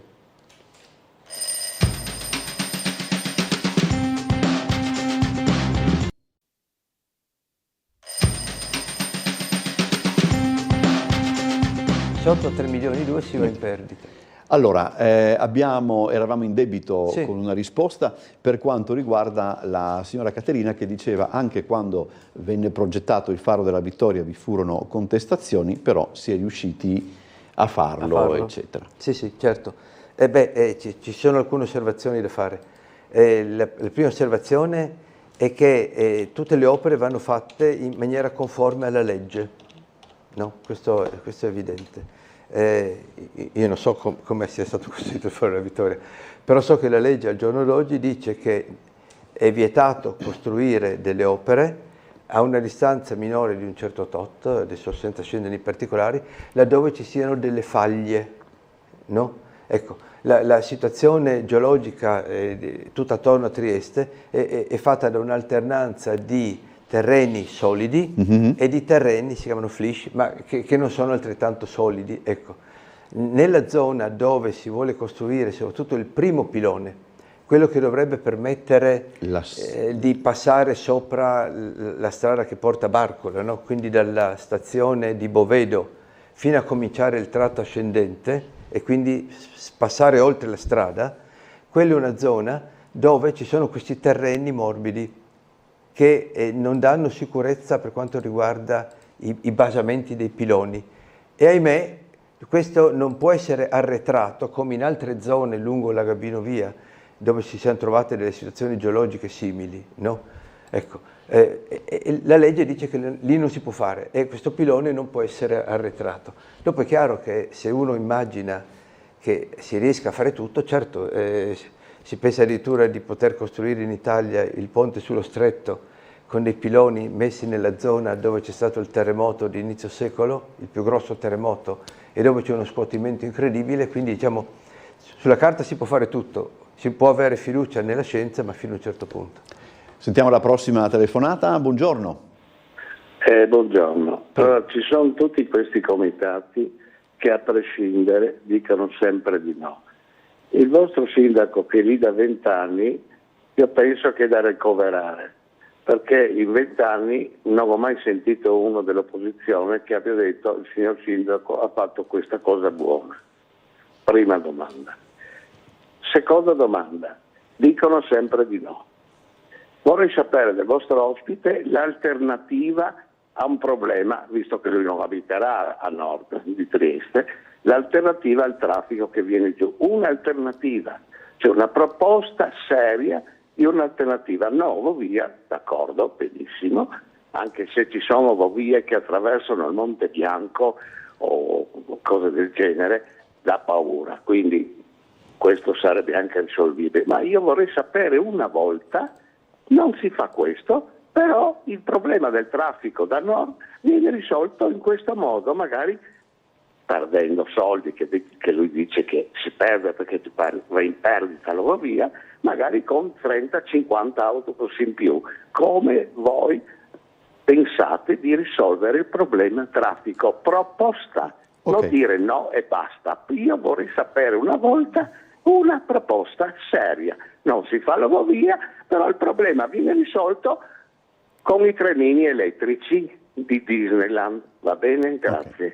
Allora, intanto incombe il collegamento con Bernardo Gulotta che è in zona G7, ma tanto cominciamo a rispondere eventualmente poi. Certo. Ringrazio per la domanda.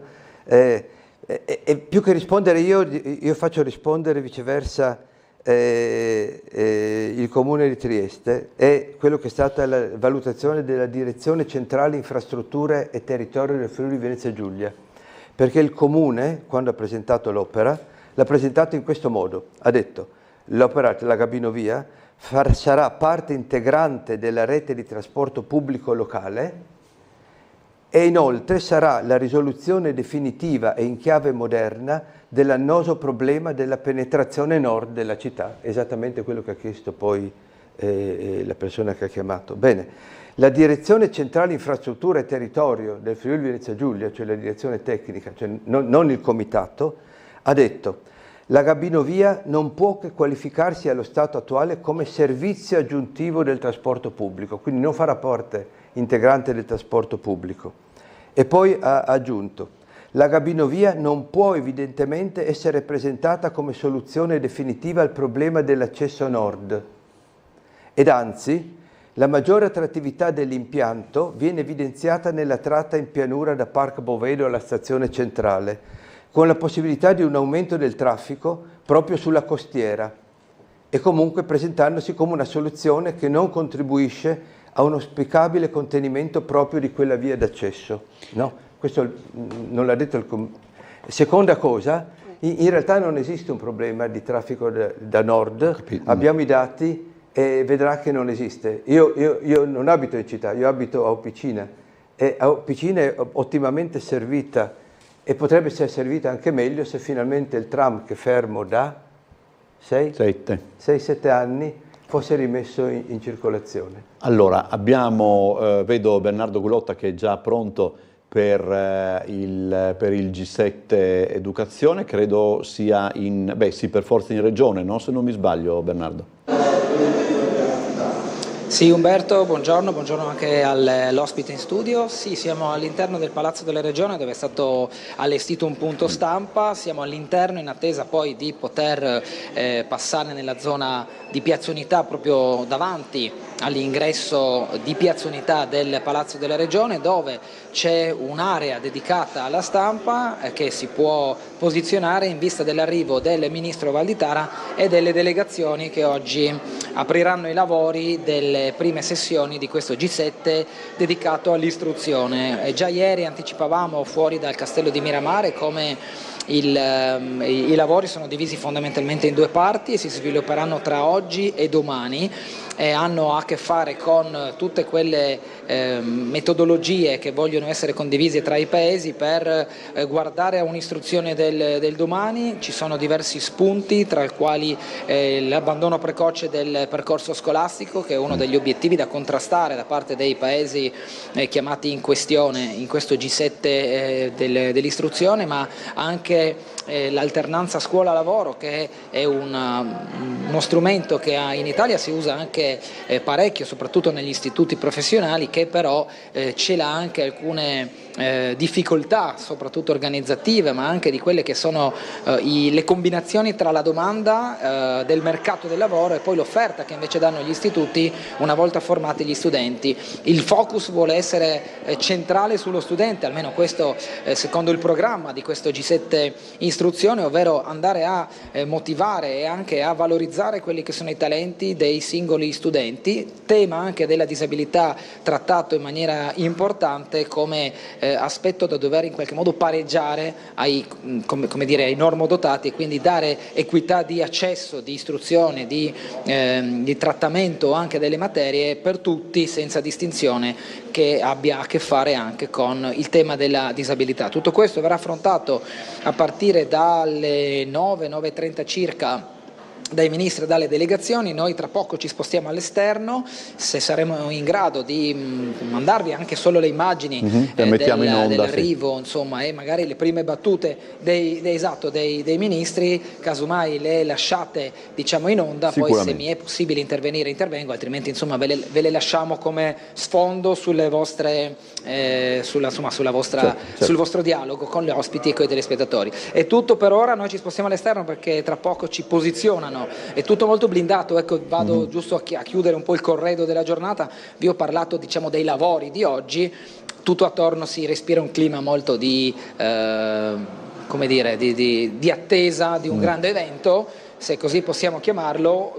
Le forze di polizia dispiegate, di polizia ma un po' tutte le forze dell'ordine, sono notevoli. Le chiusure della città hanno già fatto vedere diverso traffico. Abbiamo percorso Corso Italia, scusate il gioco di parole, ed era piuttosto trafficata proprio perché tutta la zona limitrofa alle rive e a Piazza Unità sono interdette non solo alla sosta ma anche al traffico, quindi inevitabilmente, lo dico anche a chi magari ci ascolta e dovrà mettersi in marcia, che sia a piedi o che sia in scooter o che sia in auto, verso il centro città, bisogna armarsi di santa pazienza e avere anche attenzione alle modifiche sulla viabilità, perché altrimenti rimanere ingorgati nel traffico è aspetto piuttosto facile questa mattina.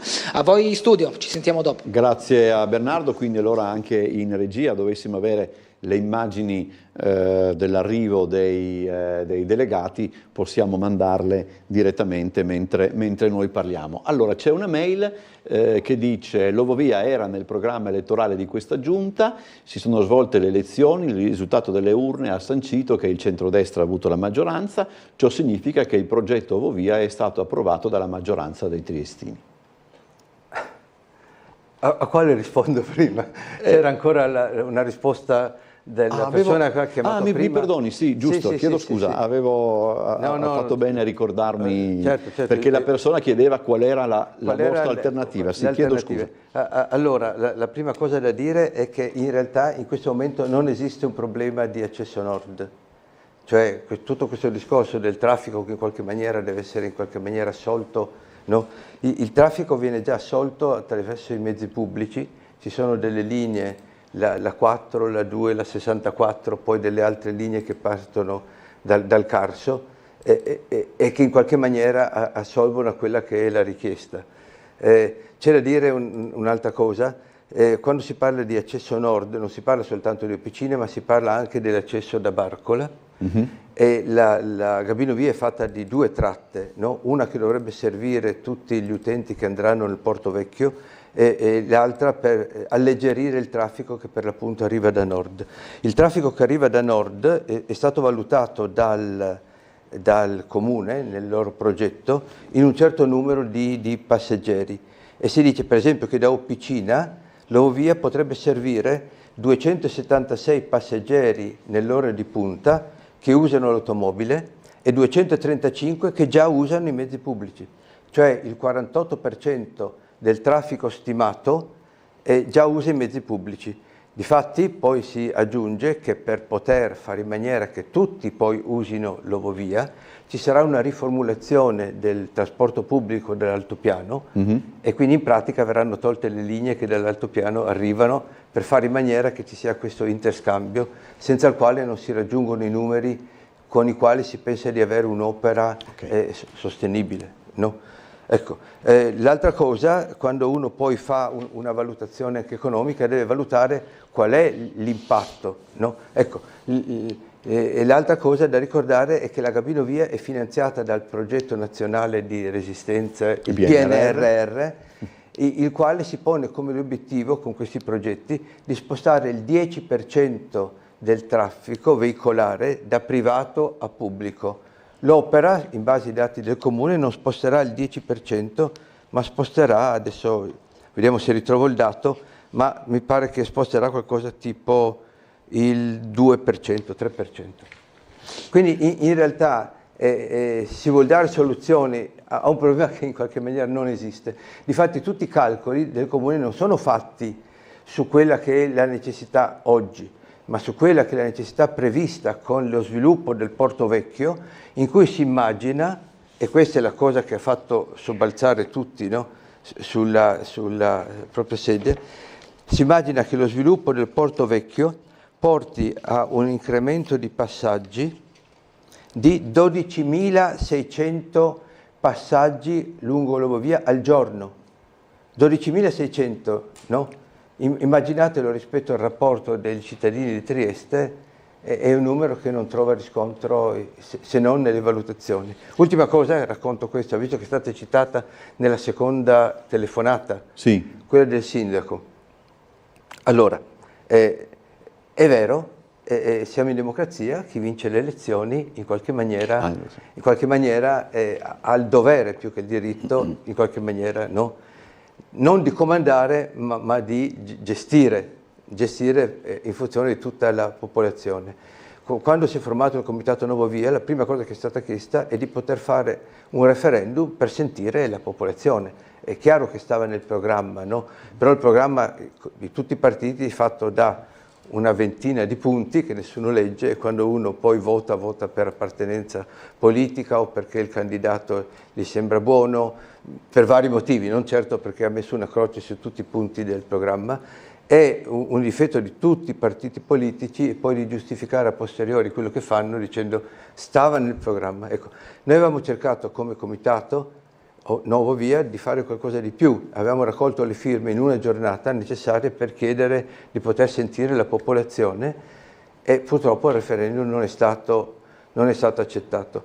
Tutti i calcoli fatti dal Comune non sono stati fatti andando a intervistare le persone. L'unica verifica che era stata fatta all'inizio del 2022 sugli abitanti di Opicina, gli è stato chiesto se loro avrebbero utilizzato l'Obovia, e si arrivava a circa il 68, se mi ricordo, 69% di persone che dicevano o mai o raramente. Quindi è chiaro che come attrazione turistica i triestini ci andranno qualche volta, ma ipotizzare che per arrivare a un pareggio di bilancio servano 3.200.000 passaggi all'anno è un qualcosa che probabilmente lascia tutti abbastanza sterefatti.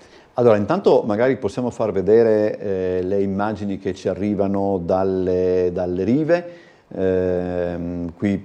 Questa è la parte, diciamo, verso la fine delle rive, e vedete che appunto non passa auto viva, ecco, nel momento stesso in cui l'ho detto ce n'è una che passa, probabilmente sarà... Ma che viene dirottata dai vigili, sì, immagini immediatamente. Sarà autorizzata con tutta probabilità.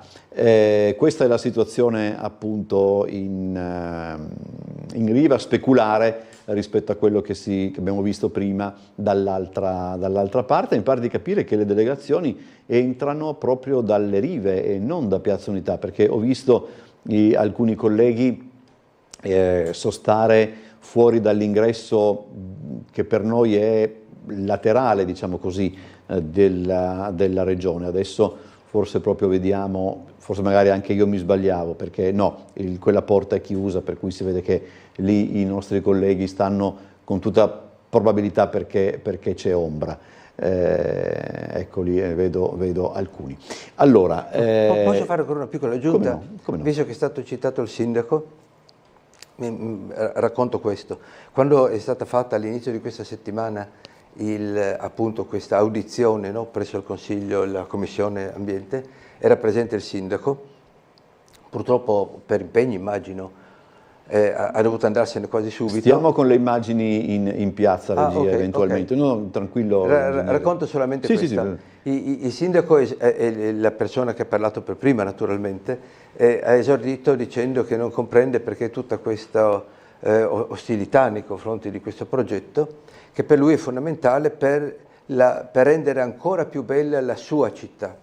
Quando sento qualcuno dire la sua città, io penso sempre che la città è nostra, ma questa è un'altra storia. E allora l'ha spiegato come vede lui questo progetto.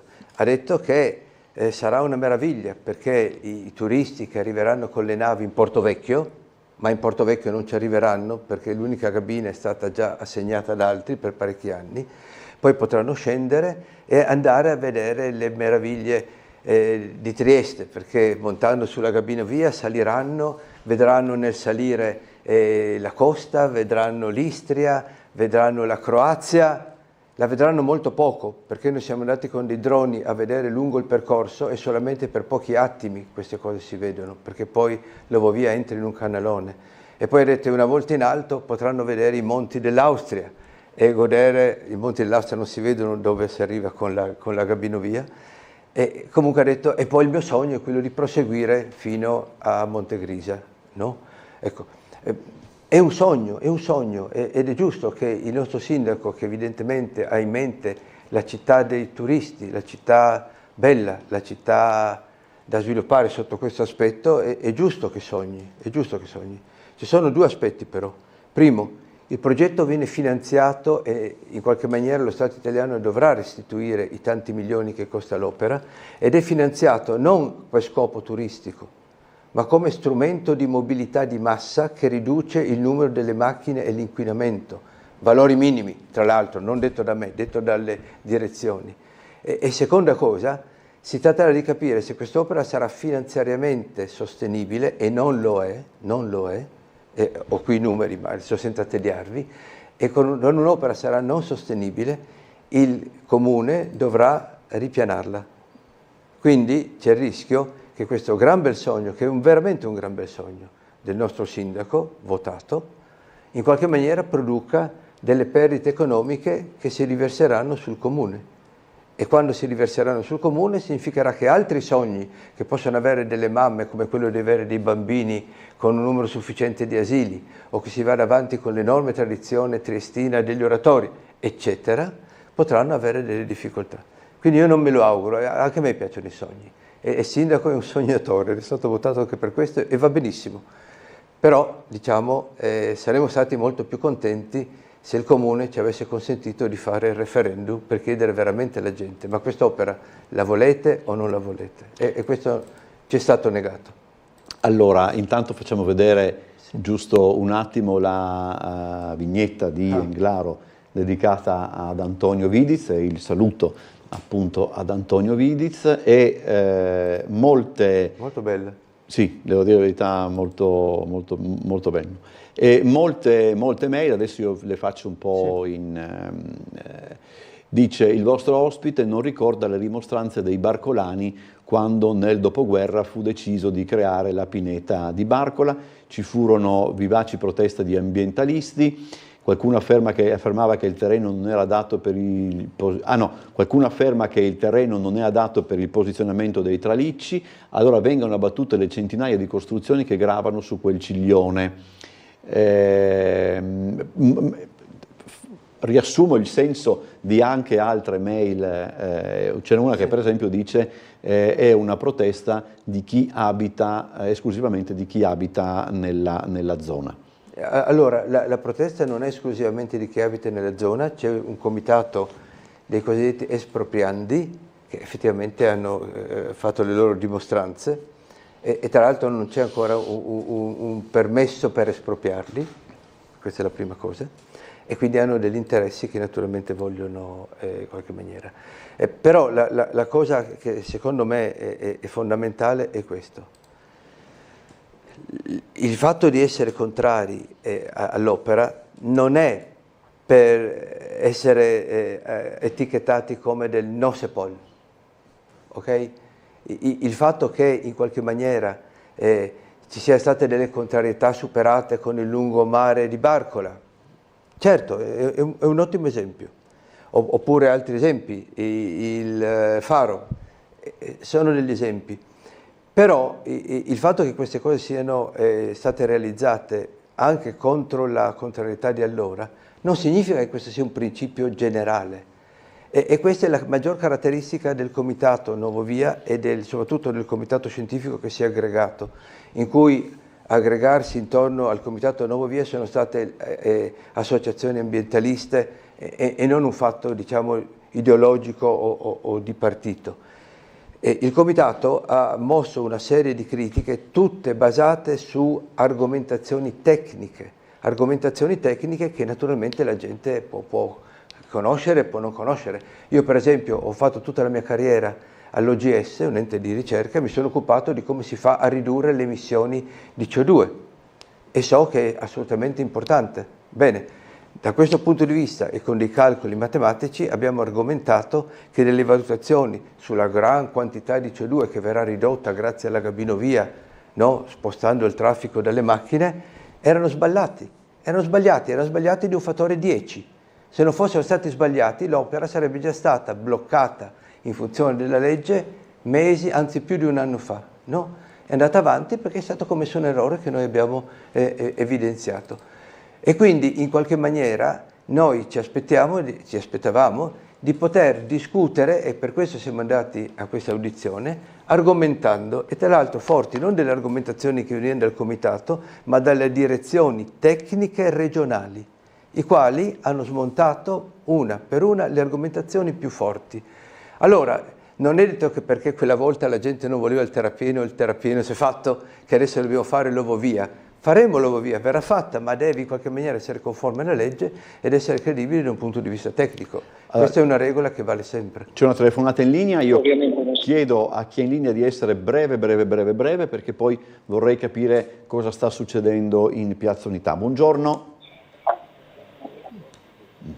Pronto? Niente. Allora, che peccato. No. Ma mi fa molto piacere, voglio dire, che siano arrivate molte telefonate e anche molti mail. No, le mail sono... C'è una signora che dice: non abito a Barcola, sono contraria comunque ai sogni dell'attuale sindaco, dice questa signora. Intanto in Piazza Unità ancora non sta succedendo niente di significativo, avrete riconosciuto nelle immagini che vi abbiamo fatto vedere prima, credo che prima c'era sicuramente il questore, c'è la telefonata. Chi è in linea sia breve, la prego, perché così riusciamo a stare nei tempi. Buongiorno. Pronto, buongiorno, sono Fulvio, buongiorno a lei e al suo ospite. Buongiorno. Buongiorno, vorrei suggerire al suo ospite di tirar fuori unicamente la legge 190 del 2014 ripresa con la 205 del 2017, cosa dice, cosa si può fare in Portofranco Nord, detto Porto Vecchio.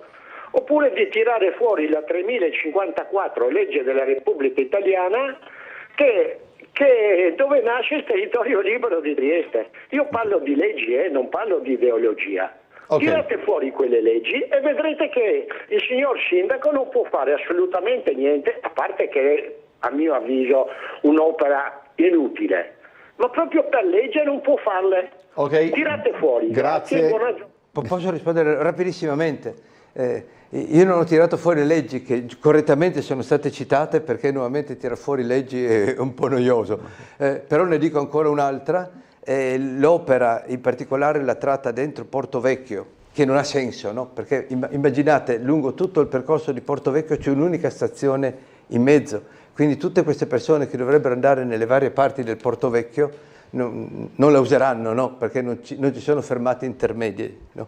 Ma l'opera è stata, questa parte del Porto Vecchio, è stata valutata dalla Sovrintendenza alle Belle Arti e al Paesaggio del PNR, le quale ha detto che non si può fare, non si può mettere in quella zona le stazioni, non si possono mettere i piloni, e voglio dire, sono tante le cose da citare. Ringrazio chi ha chiamato richiamando a un discorso di legge, ce ne sono anche altre, ma io oggi non le ho citate perché sono un po' noiose, ecco, solo per questo. Grazie allora a Sergio Persoglia, che cura il forum Ambiente e Scienza del Partito Democratico, per essere stato il nostro ospite. Buon lavoro, adesso andiamo in pubblicità e poi c'è il cambio d'ospite. Okay. Grazie ancora, ingegnere. Grazie a tutti quelli che hanno seguito, grazie.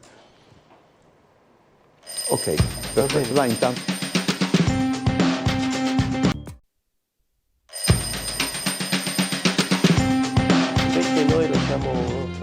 Allora, siamo in compagnia del Presidente del Consiglio Comunale Francesco Panteca. Grazie Panteca per essere buongiorno a tutti i telespettatori. A trovarci. Andiamo giusto un attimo, se abbiamo le immagini da Piazza Unità, perché le delegazioni cominciano ad arrivare. Quando noi eravamo in pubblicità penso che la delegazione italiana sia arrivata, mi sembrava di aver scorto il ministro Valditara, che peraltro sarebbe entrato direttamente senza passare davanti alle postazioni dei giornalisti, però ripeto, la mia è una visione particolare perché non ho visto tutte quante le immagini. Rimaniamo magari eventualmente in diretta ove dovessero arrivare altri. C'è credo una telefonata, io direi Presidente facciamo sentire. No, non c'è la telefonata, allora parliamo. Cambiato idea. Ha cambiato idea, parliamo anche di, diciamo, questo tipo di incontri, c'è poco da nascondersi dietro un dito, necessitano di misure di sicurezza particolari. Ma certo, cioè non possiamo pensare che incontri di questo tipo possono essere svincolati da misure di sicurezza. Dico particolare. Certo, l'organizzazione, la questura e la prefettura che si occupa di questa cercano di trovare le soluzioni migliori, ne abbiamo parlato tanto tempo, le soluzioni migliori per creare meno disagio. È pure vero che un evento del genere porta la nostra città, la porta un po' ai vertici, a farla conoscere ancora meglio di quanto è conosciuta in tutto il mondo. E per questo io capisco che ci sono dei disagi e queste, però sono inevitabili.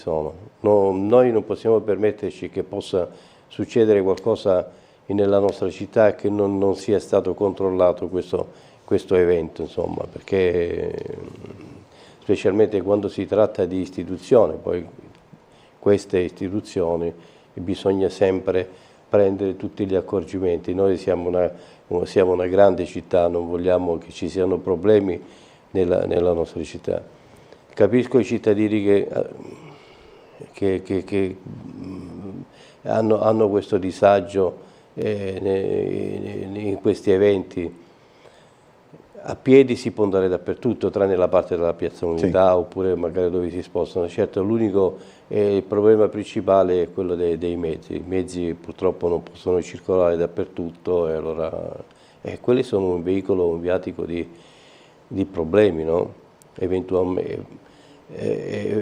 Per un'eventuale azione particolare, insomma, a piedi sono più controllabili, insomma, che con le macchine. A noi ci dispiace di questo, però. Poi torniamo magari sulla questione. Intanto c'è una telefonata, credo, questa volta. Sentiamo, buongiorno. Buongiorno, dottor Bosacci. Buongiorno, signora, prego. Volevo porre una domanda di tutto altro ordine di quello che state parlando.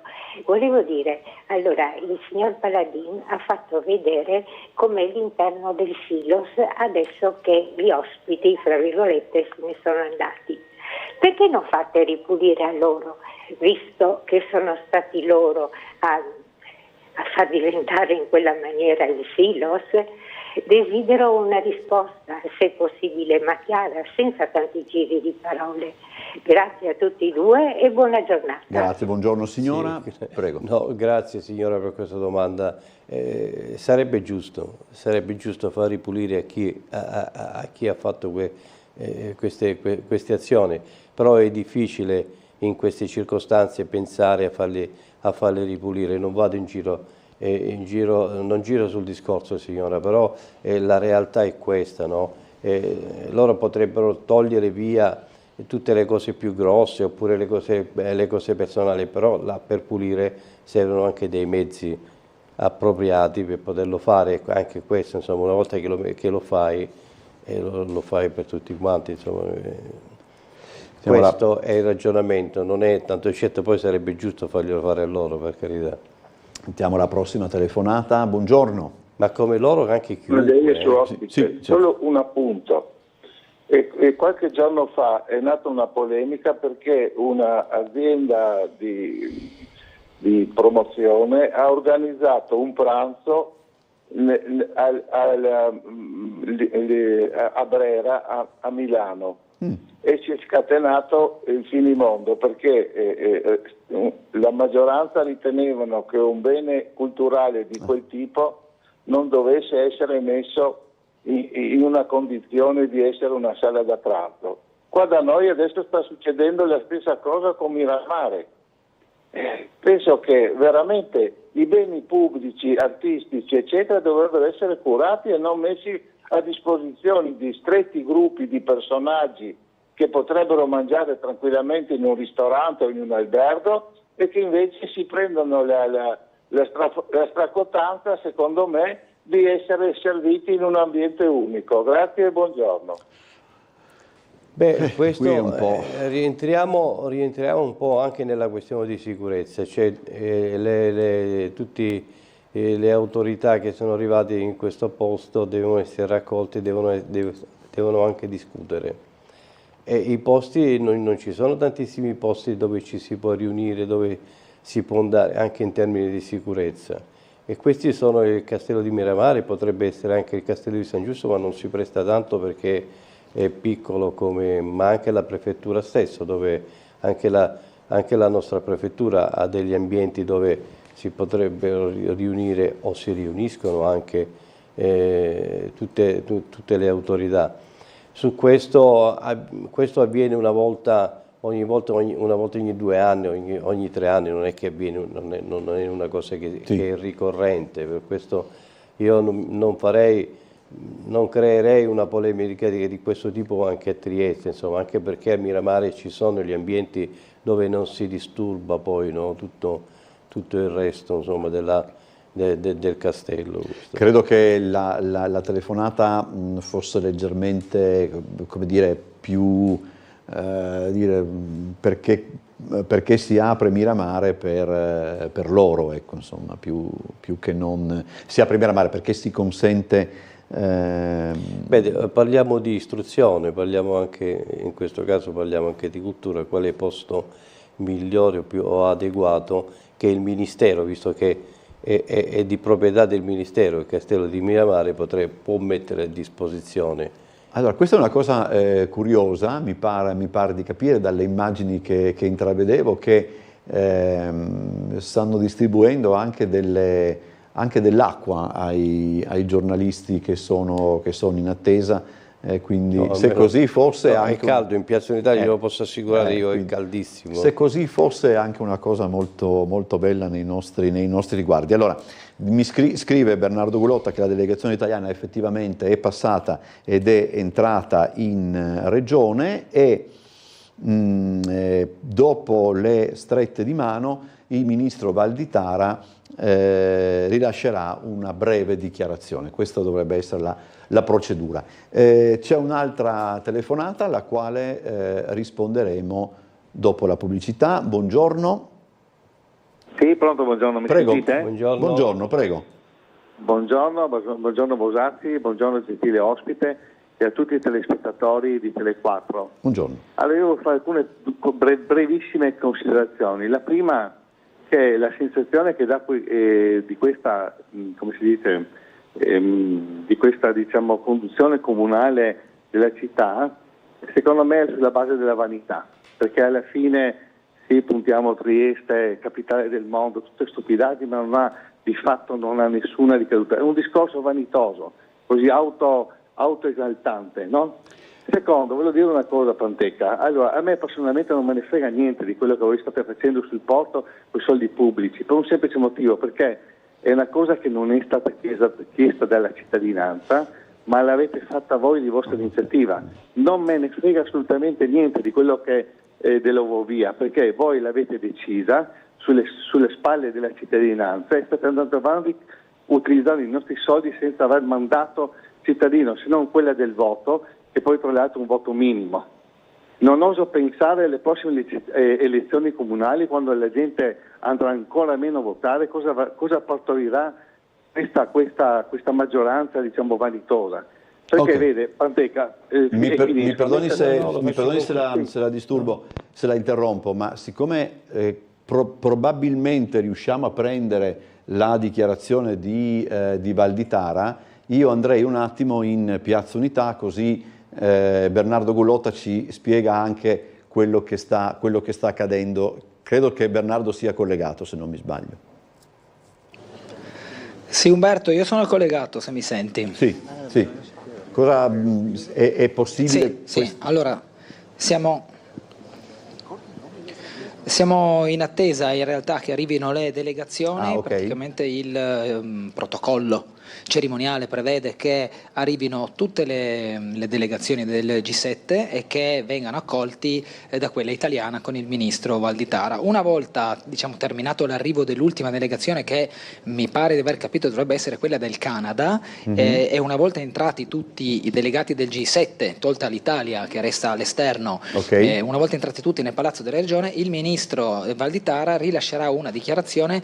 Fondamentalmente avete visto nelle immagini che c'è una specie di totem blu con la scritta del G7 Italia. Ecco, lì sarà possibile raccogliere una sua dichiarazione, non sarà possibile fare domande, dopodiché tutto si svolgerà all'interno, e quindi la riunione sarà seguita dalle telecamere, insomma dal centro media.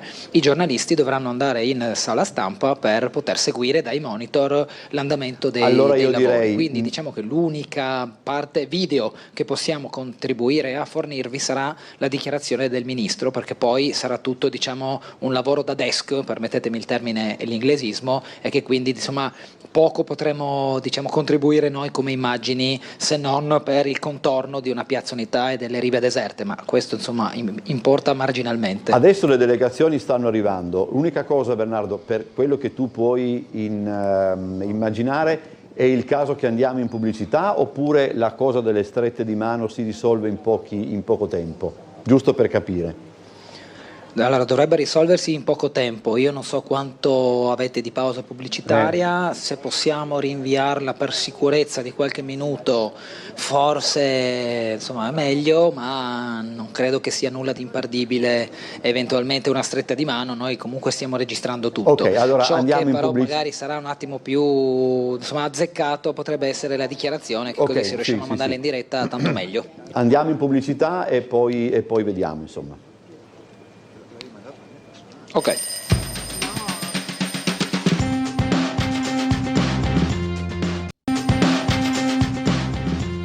Allora, mentre eravamo in pubblicità stava procedendo la sfilata dei componenti del G7 e il saluto del ministro Valditara. Io ho perso il conto dei ministri dell'istruzione dei paesi del G7 che sono già arrivati. 4? Pensavo di più, per dire la verità, e quindi tra un po' Valditara dovrebbe rilasciare questa dichiarazione. Sentiamo se forse il conto di Bernardo Gullotta è più preciso, essendo lui proprio sotto il sole di Piazza Unità. Quella che vedete 5, Umberto. 5? Abbiamo visto passare il delegato giapponese, il delegato africano, che sono ospiti di questo G7, e poi altri 3 in precedenza, quindi 5 ne ho contati adesso io. Ho sentito che il presidente Panteca aveva riferito 4, probabilmente 5 con quella che abbiamo visto un attimo fa, e ora dalle immagini di Gianluca Valenta vediamo ancora un saluto, una stretta di mano con un'ulteriore delegata. Credo che siamo quasi pronti per poter che poi non so neanche come, perché è piuttosto distante sentire le parole del ministro. Troveranno gli organizzatori un escamotage per farci allungare le braccia o per farci far volare i microfoni, questo è ancora da scoprire, ma alla fine in qualche modo dovremmo arrivare a questa parte iniziale, dovremmo arrivare alla conclusione di questa parte iniziale, che è cerimoniale di benvenuto e dichiarazione di apertura ai lavori. Poi, come vi dicevo poco fa, tutto il resto sarà invece si svolgerà all'interno del Palazzo della Regione, e la stampa lo potrà seguire dai monitor della sala stampa, e i lavori si svolgeranno nelle aule dedicate, dove parleranno e si confronteranno i vari ministri e anche tutte le delegazioni e tutti i tecnici, diciamo così, che sono venuti qui a Trieste. Una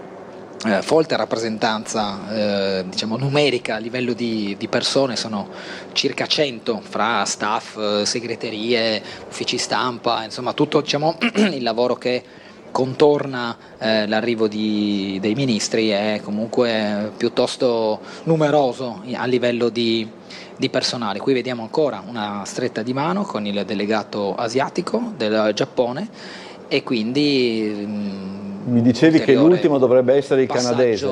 Come detto, che prevede il cerimoniale. Sì, sentivo poco fa che l'ultimo dovrebbe essere il delegato del Canada. Adesso seguiamo un attimo la procedura, insomma noi la stiamo semplicemente assistendo come voi tutti, non c'è niente da raccontare rispetto a strette di mano e saluti, diciamo che insomma è un po' una prassi, una formalità.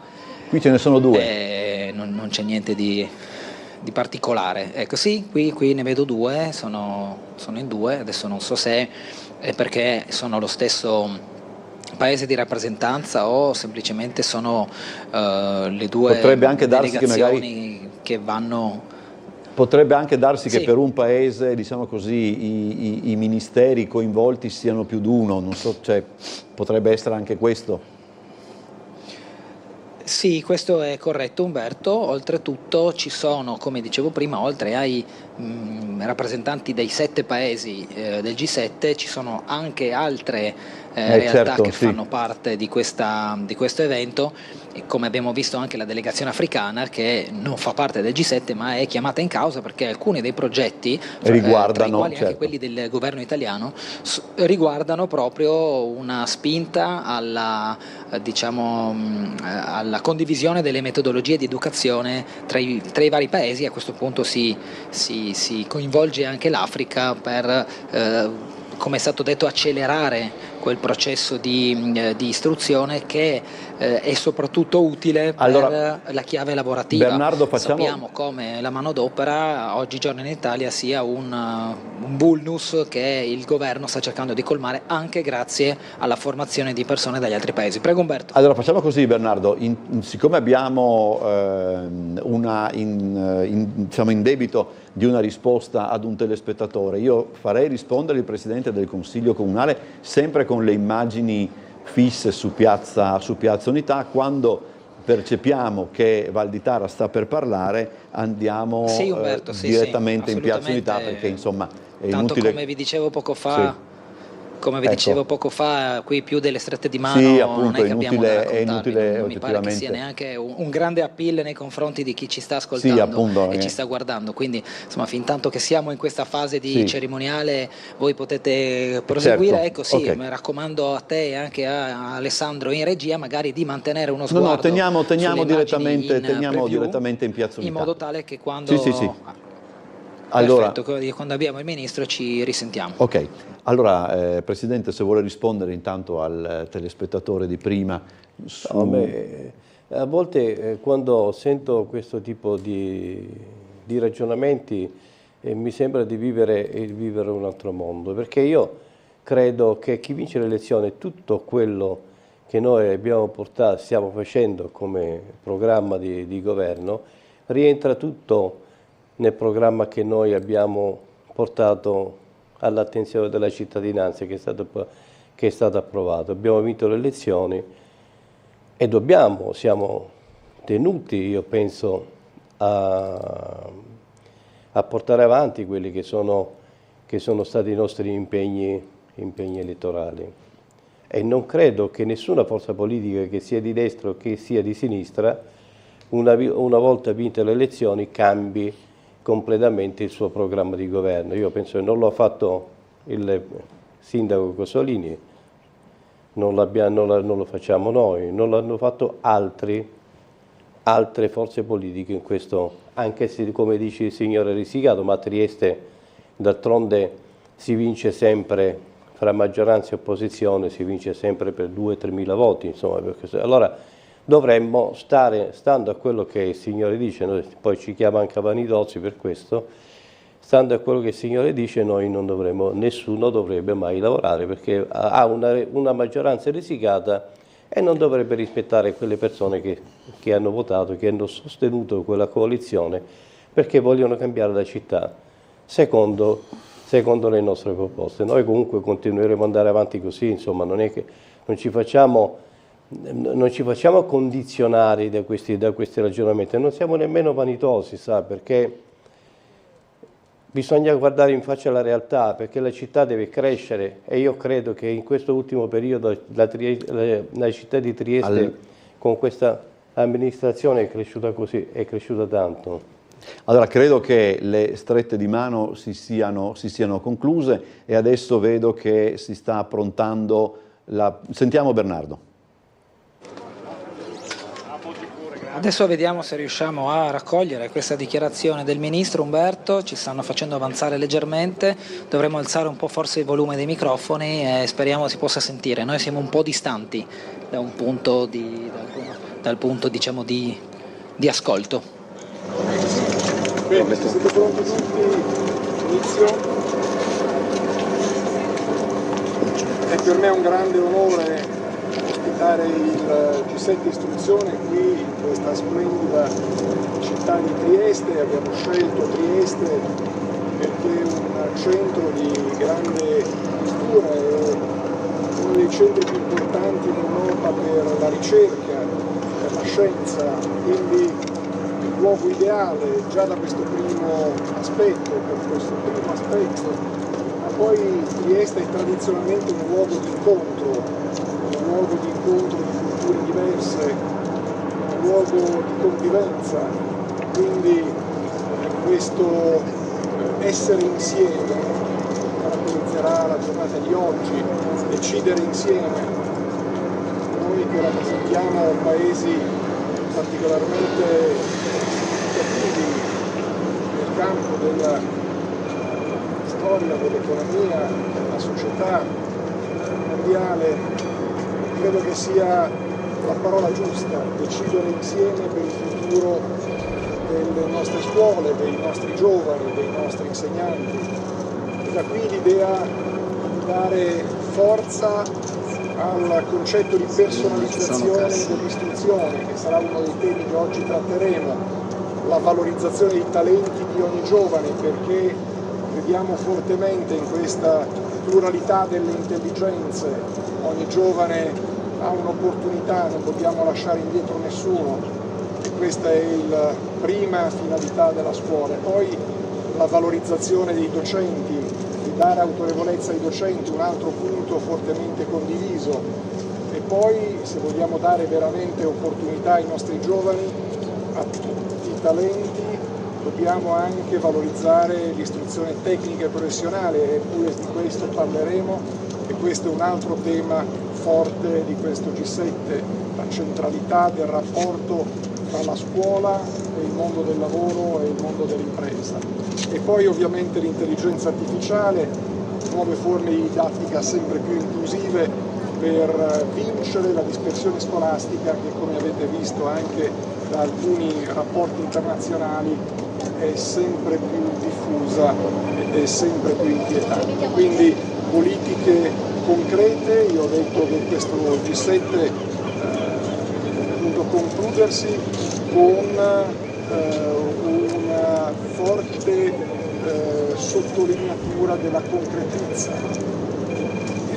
Credo che sia importante anche la presenza della rappresentante dell'Unione Africana, è un ponte significativo che noi lanciamo all'interno del piano Mattei, ma anche perché crediamo fortemente in un dialogo sempre più forte, sempre più intenso con i paesi africani.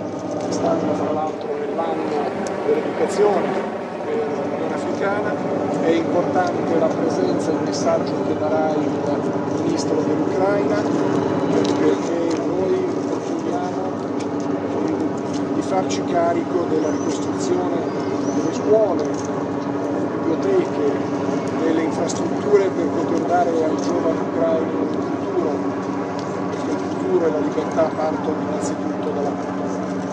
E poi è importante anche la presenza del messaggio che ci darà il ministro dell'istruzione brasiliano, perché ancora una volta vogliamo lanciare un ponte nei confronti del prossimo G20 che si svolgerà il prossimo autunno proprio in Brasile. E quindi da Trieste, da quello che noi oggi decideremo, mi auguro ci possano essere degli spunti importanti anche per il prossimo G20. Grazie e ci rivediamo domani per la conferenza stampa finale. Arrivederci. Ok, speriamo che la conferenza stampa finale sia approntata meglio dal punto di vista audio. Bernardo, vuoi intervenire? Ho preso io gli appunti su quello che diceva Valditara nel caso per dirlo nuovamente. Sei ancora in linea, Bernardo? Sì, sono in linea, abbiamo ascoltato un po' tutto, non so se è stato facile sentire da casa, anche perché hanno avuto la geniale idea di far passare l'elicottero proprio in questo momento qua sopra e quindi anche grazie a questo rumore era più difficile riuscire a capire qualcosa. Al di là di questo, secondo me, insomma, al di là delle dichiarazioni iniziali dove ha esposto quelle che sono le tematiche, quindi l'intelligenza artificiale, la valorizzazione dei talenti, la dispersione scolastica e tutto, secondo me è una dichiarazione che può essere, insomma, letta in maniera anche interessante e positiva è quando il ministro ha parlato della ricostruzione dell'Ucraina e quindi l'Italia che si fa carico della ricostruzione di scuole e biblioteche e contribuirà a questa nuova, diciamo, ripresa, a questo rilancio del settore dell'educazione in Ucraina, dopo ovviamente e durante, insomma, in questo periodo i bombardamenti e la guerra con la Russia, quindi anche uno sguardo al futuro, uno sguardo che apre ancora di più le porte dell'Europa all'Ucraina, se la vogliamo leggere anche da un punto di vista politico. Sicuramente il dettaglio della ricostruzione di scuole e biblioteche in Ucraina e la condivisione di modelli di educazione con l'Africa sono i due argomenti che, diciamo, escono dal consueto e che quindi guardano molto all'attualità. Non che l'intelligenza artificiale, ci mancherebbe, non sia tema di attualità, però è anche argomento molto difficile da poter gestire e governare sul modello dell'educazione. Perché è chiaro che quando si parla di educazione, istruzione, insegnamento e si guarda l'intelligenza artificiale, i rischi sono quelli, lo dico banalmente, di una macchina che potrà un domani sostituire l'insegnante. Grazie a Niccolò Giraldi che ci ha fornito l'acqua. Questa è l'acqua, dicevi prima, grazie sì. Niccolò. Questa è l'acqua che dicevi prima, Umberto, hanno fornito a tutti i giornalisti, sembra un bricchetto di latte, infatti quando me l'hanno avvicinato prima io ho detto ho già fatto colazione, in realtà poi è acqua ed è, adesso facciamo vedere con Gianluca Valenta, ed è l'acqua che gentilmente mi stava tenendo Niccolò Giraldi, responsabile di Trieste prima, perché ero impegnato in una posa molto plastica a cercare di catturare il più possibile le dichiarazioni del ministro. Com'è il tappo di quella confezione? Temi. Allora, il tappo dovrebbe essere un tappo green, di quelli che non si disperde nell'ambiente. Appunto. Io che ho anche un naso piuttosto importante ho difficoltà con questi tappi oggigiorno, troverò il modo di adeguarmi, ma tant'è. Dicevamo, gli argomenti legati alle attualità, li abbiamo detti, sono questi. I dati più politici che possiamo rilevare sono proprio quelli che guardano l'Ucraina e l'Africa, e poi tutto il resto sono invece metodologie da condividere e una lotta alla dispersione scolastica e la valorizzazione dei talenti, che sono un po' concetti universali, Umberto, se così mi permetti, perché insomma credo che non solo i 7 paesi potenti ma un po' tutto il mondo voglia in qualche modo progredire nel mantenimento dei giovani a scuola e nel contrastare l'abbandono scolastico, che molto spesso è anche frutto di mancanza di strutture, mancanza di strumenti, soprattutto nei paesi meno abbienti, dove poi la scuola viene intesa come un avvio ma non come una continuazione. È tutto, direi, per il momento. Noi ci spostiamo all'interno, dove se vuoi ti posso recuperare un bricchetto d'acqua. Perché no? Tanto ormai qua si prende di tutto. Benissimo. Benissimo. Ci vediamo allora. A voi la linea. Sì, grazie Bernardo, ci vediamo dopo la pubblicità.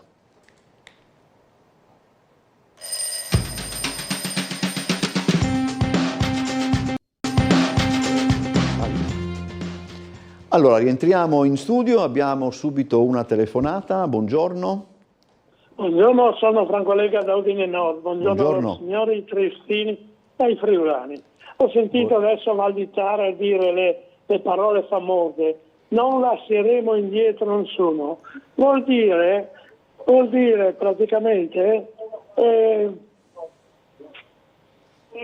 praticamente frenare chi può fare qualcosa a favore di chi non vuole mettersi in riga, diciamo. È come dire a Bartali e a Copi: aspettate gli ultimi, non dobbiamo lasciare indietro, ma che discorsi sono questi qui? Quelli gli ultimi si devono adattare, cioè accelerare per arrivare come i primi. Allora un'altra cosa volevo dire, no? Adesso mi è scappato. Perché non cominciate a dire, se arriva il Presidente della Repubblica e anche il Papa, a dire cosa facciamo noi di questi extracomunitari che ci arrivano? Non abbiamo bisogno, vediamo il caos che creano lì a Monfalcone e dobbiamo anche Trieste, anche Udine diventerà uguale? Grazie, mandi. Allora, se vuole commentare non è che sia necessario, ma comunque... No, insomma, qualcosa bisogna dire, almeno per quanto riguarda la dichiarazione che ha detto lui di Valditara, non bisogna lasciare indietro nessuno. Certo che non bisogna lasciare dietro nessuno, ma se uno vuole contribuire a crescere, bene, ma altrimenti non è che lo puoi tirare, no. È giusto, chi ha la volontà di fare, bisogna dargli una mano, bisogna farlo crescere, non bisogna lasciarlo indietro. Io credo che il ministro Valditara voleva dire questo quando dice non vogliamo lasciare indietro nessuno. Se uno vuole restare indietro, poi resta. Credo, forse era anche un discorso di inclusione per, sì, certo, credo, che almeno io lo interpreterei in questo modo. Secondo me è corretto che il ministro si esprima e si esprime in quel modo, insomma, perché bisogna dare anche la possibilità a tutti i cittadini di poter crescere, insomma. Allora, molti dicono,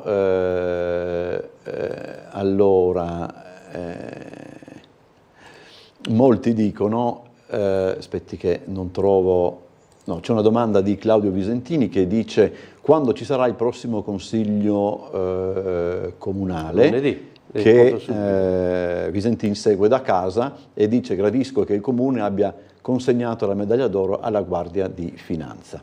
No, non abbiamo consegnato la medaglia d'oro, ma abbiamo consegnato la cittadinanza onoraria alla Guardia di Finanza, un po' per tutto quello che è la vita della Guardia di Finanza e il percorso che la Guardia di Finanza ha fatto in queste terre, insomma, poi anche con i caduti che ha avuto in queste terre, ricordando se non ultimi i 97 finanzieri che sono stati trucidati dai titini qui nelle foibe di Trieste. Per questo noi abbiamo inteso di dare la cittadinanza onoraria alla Guardia di Finanza anche per tutti questi aspetti di legalità. Poi insomma il porto di Trieste, come ho detto anche nel mio discorso introduttivo alla cerimonia che abbiamo fatto l'altro giorno, era un po' incentrato anche oltre che a questi aspetti che poi li ha trattati il sindaco, ma sull'aspetto culturale e sull'aspetto economico dell'unione che c'è stata fra il porto di Trieste e la Guardia di Finanza sulla crescita economica di questa città. E questo mi pare opportuno, secondo me, proprio evidenziarlo questo aspetto. Poi le forze dell'ordine le possiamo vedere sotto aspetti negativi, però noi come istituzione dobbiamo guardare le cose che contribuiscono alla comunità, anche alla crescita. Andiamo alla prossima telefonata, buongiorno. Pronto, buongiorno. Prego. Volevo chiedere, è possibile attraverso questa televisione fare voce ai SERF, a queste aziende di non vendere il vino perché sono... Pronto, buongiorno. Prego. Volevo chiedere... Parli pure signora, abbassi il televisore perché sennò c'è il ritorno e non... ai SERF, a queste aziende di non vendere il vino perché sono...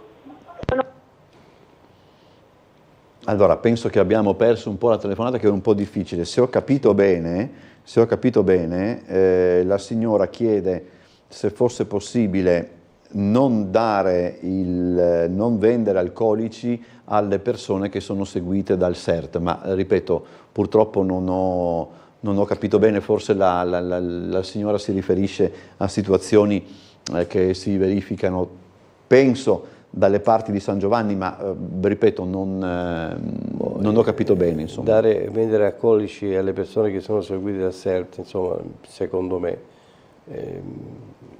possiamo intervenire su questo. Ok. Certo, intervenendo sui locali pubblici Però magari se ci spiega bene... Ecco, se magari la signora ritelefona... No, magari mi può anche chiamare, non so, la mia mail è difficilissima, questo non posso dire, magari se la facciamo passare la mia mail, così magari la signora vi può scrivere. E com'è?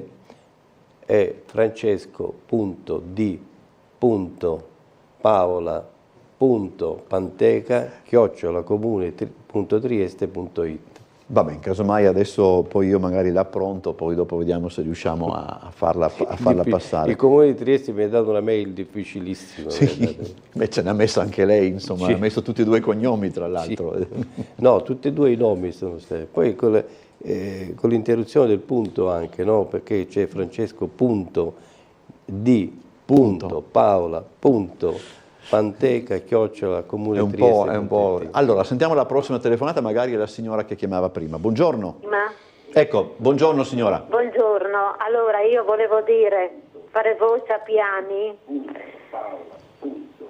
che appartiene a questo problema dell'alcolismo, sì, che queste sostanze sono molto, molto dannose e portano problemi nel territorio. Ok, ma lei diceva prima, signora, all'inizio, abbassi il volume del televisore e ci ascolti al telefono, perché sennò non è. Lei diceva all'inizio che chiedeva, ove fosse possibile, non vendere alcol. Non vendere, e dovrebbe essere il reparto delle dipendenze a trattare questo problema con le forze dell'ordine. Vi faccio un abbraccio, complimenti per la trasmissione, buona giornata. Ok, quindi avevo capito bene all'inizio, la questione è quella di non vendere alcol alle persone che sono seguite dal CERT. Probabilmente c'è una situazione che una volta era nel bosco. Questo secondo me già avviene, non è che poi le persone che lo vendono la troveranno sempre, perché purtroppo non sì, tutti conoscono tutti quanti, no? Però ovviamente bisogna intervenire attraverso le forze dell'ordine su questo. Regia, abbiamo un'altra telefonata, no? Si riferisce a quello di prima. Ecco, come era prevedibile, molte delle mail che sono arrivate nel frattempo si chiedono, appunto, dice non possono andare a fare il vertice in qualche caserma, bloccano la città, mettono a rischio l'ordine pubblico, un turista che viene a Trieste non può godersi Piazza Grande. Ancora, questa è polemica, dice mi sembra corretto che si svolga in Italia il G7 istruzione, visto che siamo il penultimo paese dei 27 in Europa per indice di laureati. Questa è polemica. E altre tutte quante di questo genere, ecco, insomma. Però insomma noi dobbiamo decidere anche cosa vogliamo, no?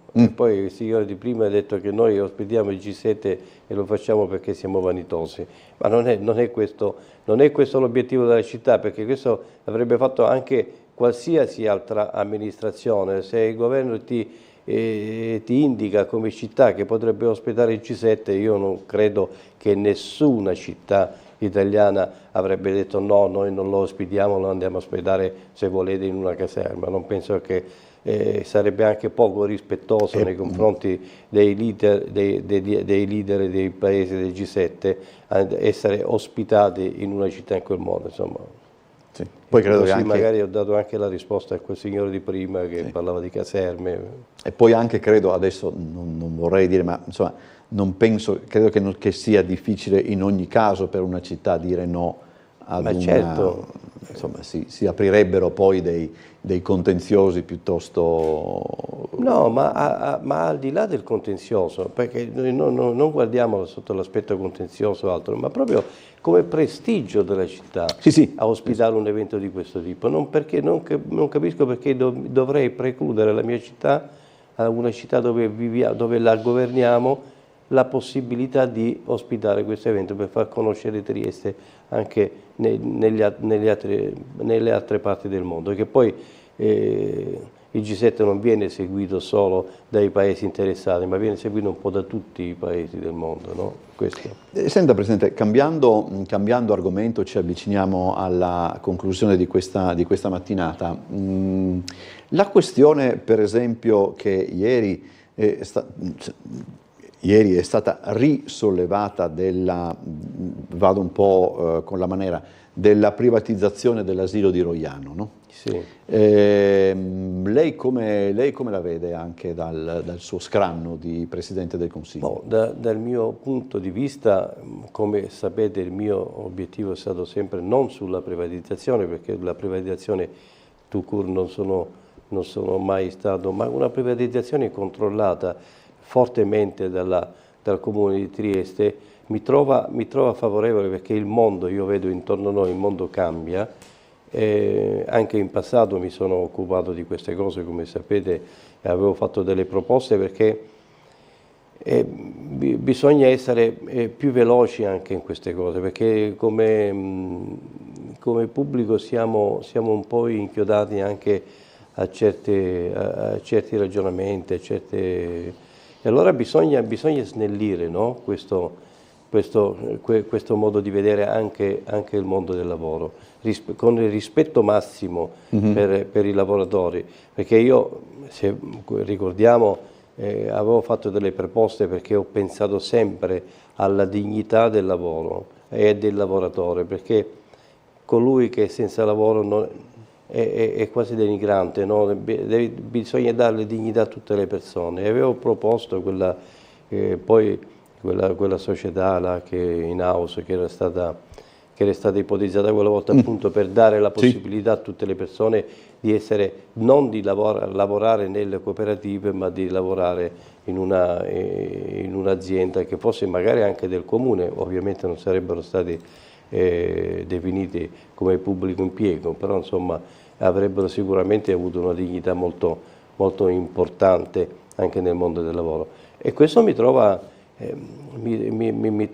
abbastanza favorevole, anche perché poi noi non è che andiamo a privatizzare tutto, a dare in concessione e diamo in concessione la metà della struttura, no? Per questo in qualsiasi momento poi il Comune di Trieste, se la cosa non funziona, poi bisogna, io dico sempre, bisogna anche osare, no, nelle cose. Non funziona, non funzionerà, perché allora se non funziona, fra qualche anno si può fare anche un passo indietro su questo, insomma, non la diamo solo in concessione per 8 anni, per questo non è che quello sarà sempre così. Noi possiamo anche fare dei passi indietro se la situazione non funziona, se quel tipo di servizio che noi abbiamo pensato di dare, anche mirato al risparmio delle casse comunali, se abbiamo pensato di fare questo e vediamo che non funziona, possiamo tornare indietro in futuro, scusami. Allora, c'è un'altra signora che dice: perché la messa del Papa non è stata fatta, non si farà allo stadio e non in Piazza Unità, visto che Piazza Unità può contenere un numero di persone piuttosto esiguo. Ma qua mi trovo d'accordo la signora, ma siccome non è il Comune di Trieste che decide queste cose, è la Città del Vaticano che decide dove fare la messa, dove non farla, noi li mettiamo a disposizione gli spazi dove si può fare. Per me forse allo stadio sarebbe stato ancora meglio, perché potevano entrarci almeno 25.000 persone. Insomma, invece io credo, adesso non vorrei, però in queste cose forse si tiene anche in considerazione il fatto che il Papa ha difficoltà di spostamento, e quindi molto probabilmente è facile immaginare anche l'affetto che si riversa lungo un tratto corto dal centro congressi a Piazza Unità, credo che entri in gioco tante di quelle variabili. Per questo dico, no? Decide il Vaticano che poi va a decidere tutte queste. No, è difficile che noi possiamo intervenire su questo, ma anche sull'organizzazione non interveniamo, perché a volte ci troviamo anche la chiusura di una strada, ma non sappiamo quasi quasi nemmeno noi. No? C'è da dire questo, molte mail, questo si riferisce probabilmente anche al primo ospite, però ci consente di fare un ragionamento conclusivo, se vogliamo. Molte mail che abbiamo ricevuto questa mattina sono favorevoli al progetto della cabinovia. Io mi ricordo che anni fa, quando si è incominciato a parlare del progetto, c'era chi diceva esiste una maggioranza silenziosa sulla cabinovia che è il caso si faccia sentire. Adesso non so, può essere anche un caso, perché non do per scontato che chi scrive a Sveglia Trieste possa essere considerato un campione, però è abbastanza curioso, se vogliamo. Allora, rispetto ad anni fa. Quello che io posso dirvi che diciamo che il 90% delle persone con cui parlo personalmente, questo lo faccio quasi tutti i giorni, sono quasi tutti favorevoli, sono pochissimi, e quei pochi che io incontro che mi sono contrari alla cabinovia, una volta che si ascolta, che si entra nel meccanismo, che si capisce effettivamente a cosa potrebbe servire, ma cosa l'amministrazione fa, alla fine la maggior parte si convincono. E questo mi fa molto piacere, perché quando noi abbiamo pensato di fare la cabinovia, noi abbiamo pensato, ma non personalmente a me, perché a me della cabinovia, diciamo, è un po' si faccia o non si faccia, se la città la vuole la facciamo, se la città non la vuole non la facciamo. E questo però, come amministratore pubblico, quando sei interessato alla città, quando vuoi bene alla città, devi cercare di fare, anche se trovi un'opposizione che è favorevole ma silenziosa, e la parte favorevole di quell'opposizione silenziosa, invece ci sono dei piccoli gruppi che si ostinano a comunicare sempre con questo verbo della negatività sulla cabinovia. Allora io dico, perché non farla? Se io devo pensare al futuro di Trieste, devo pensare ai giovani di Trieste, anche se nel piccolo devo pensare al futuro dei giovani di Trieste, e la cabinovia è una di quelle cose che possono fare il futuro di Trieste. Come all'epoca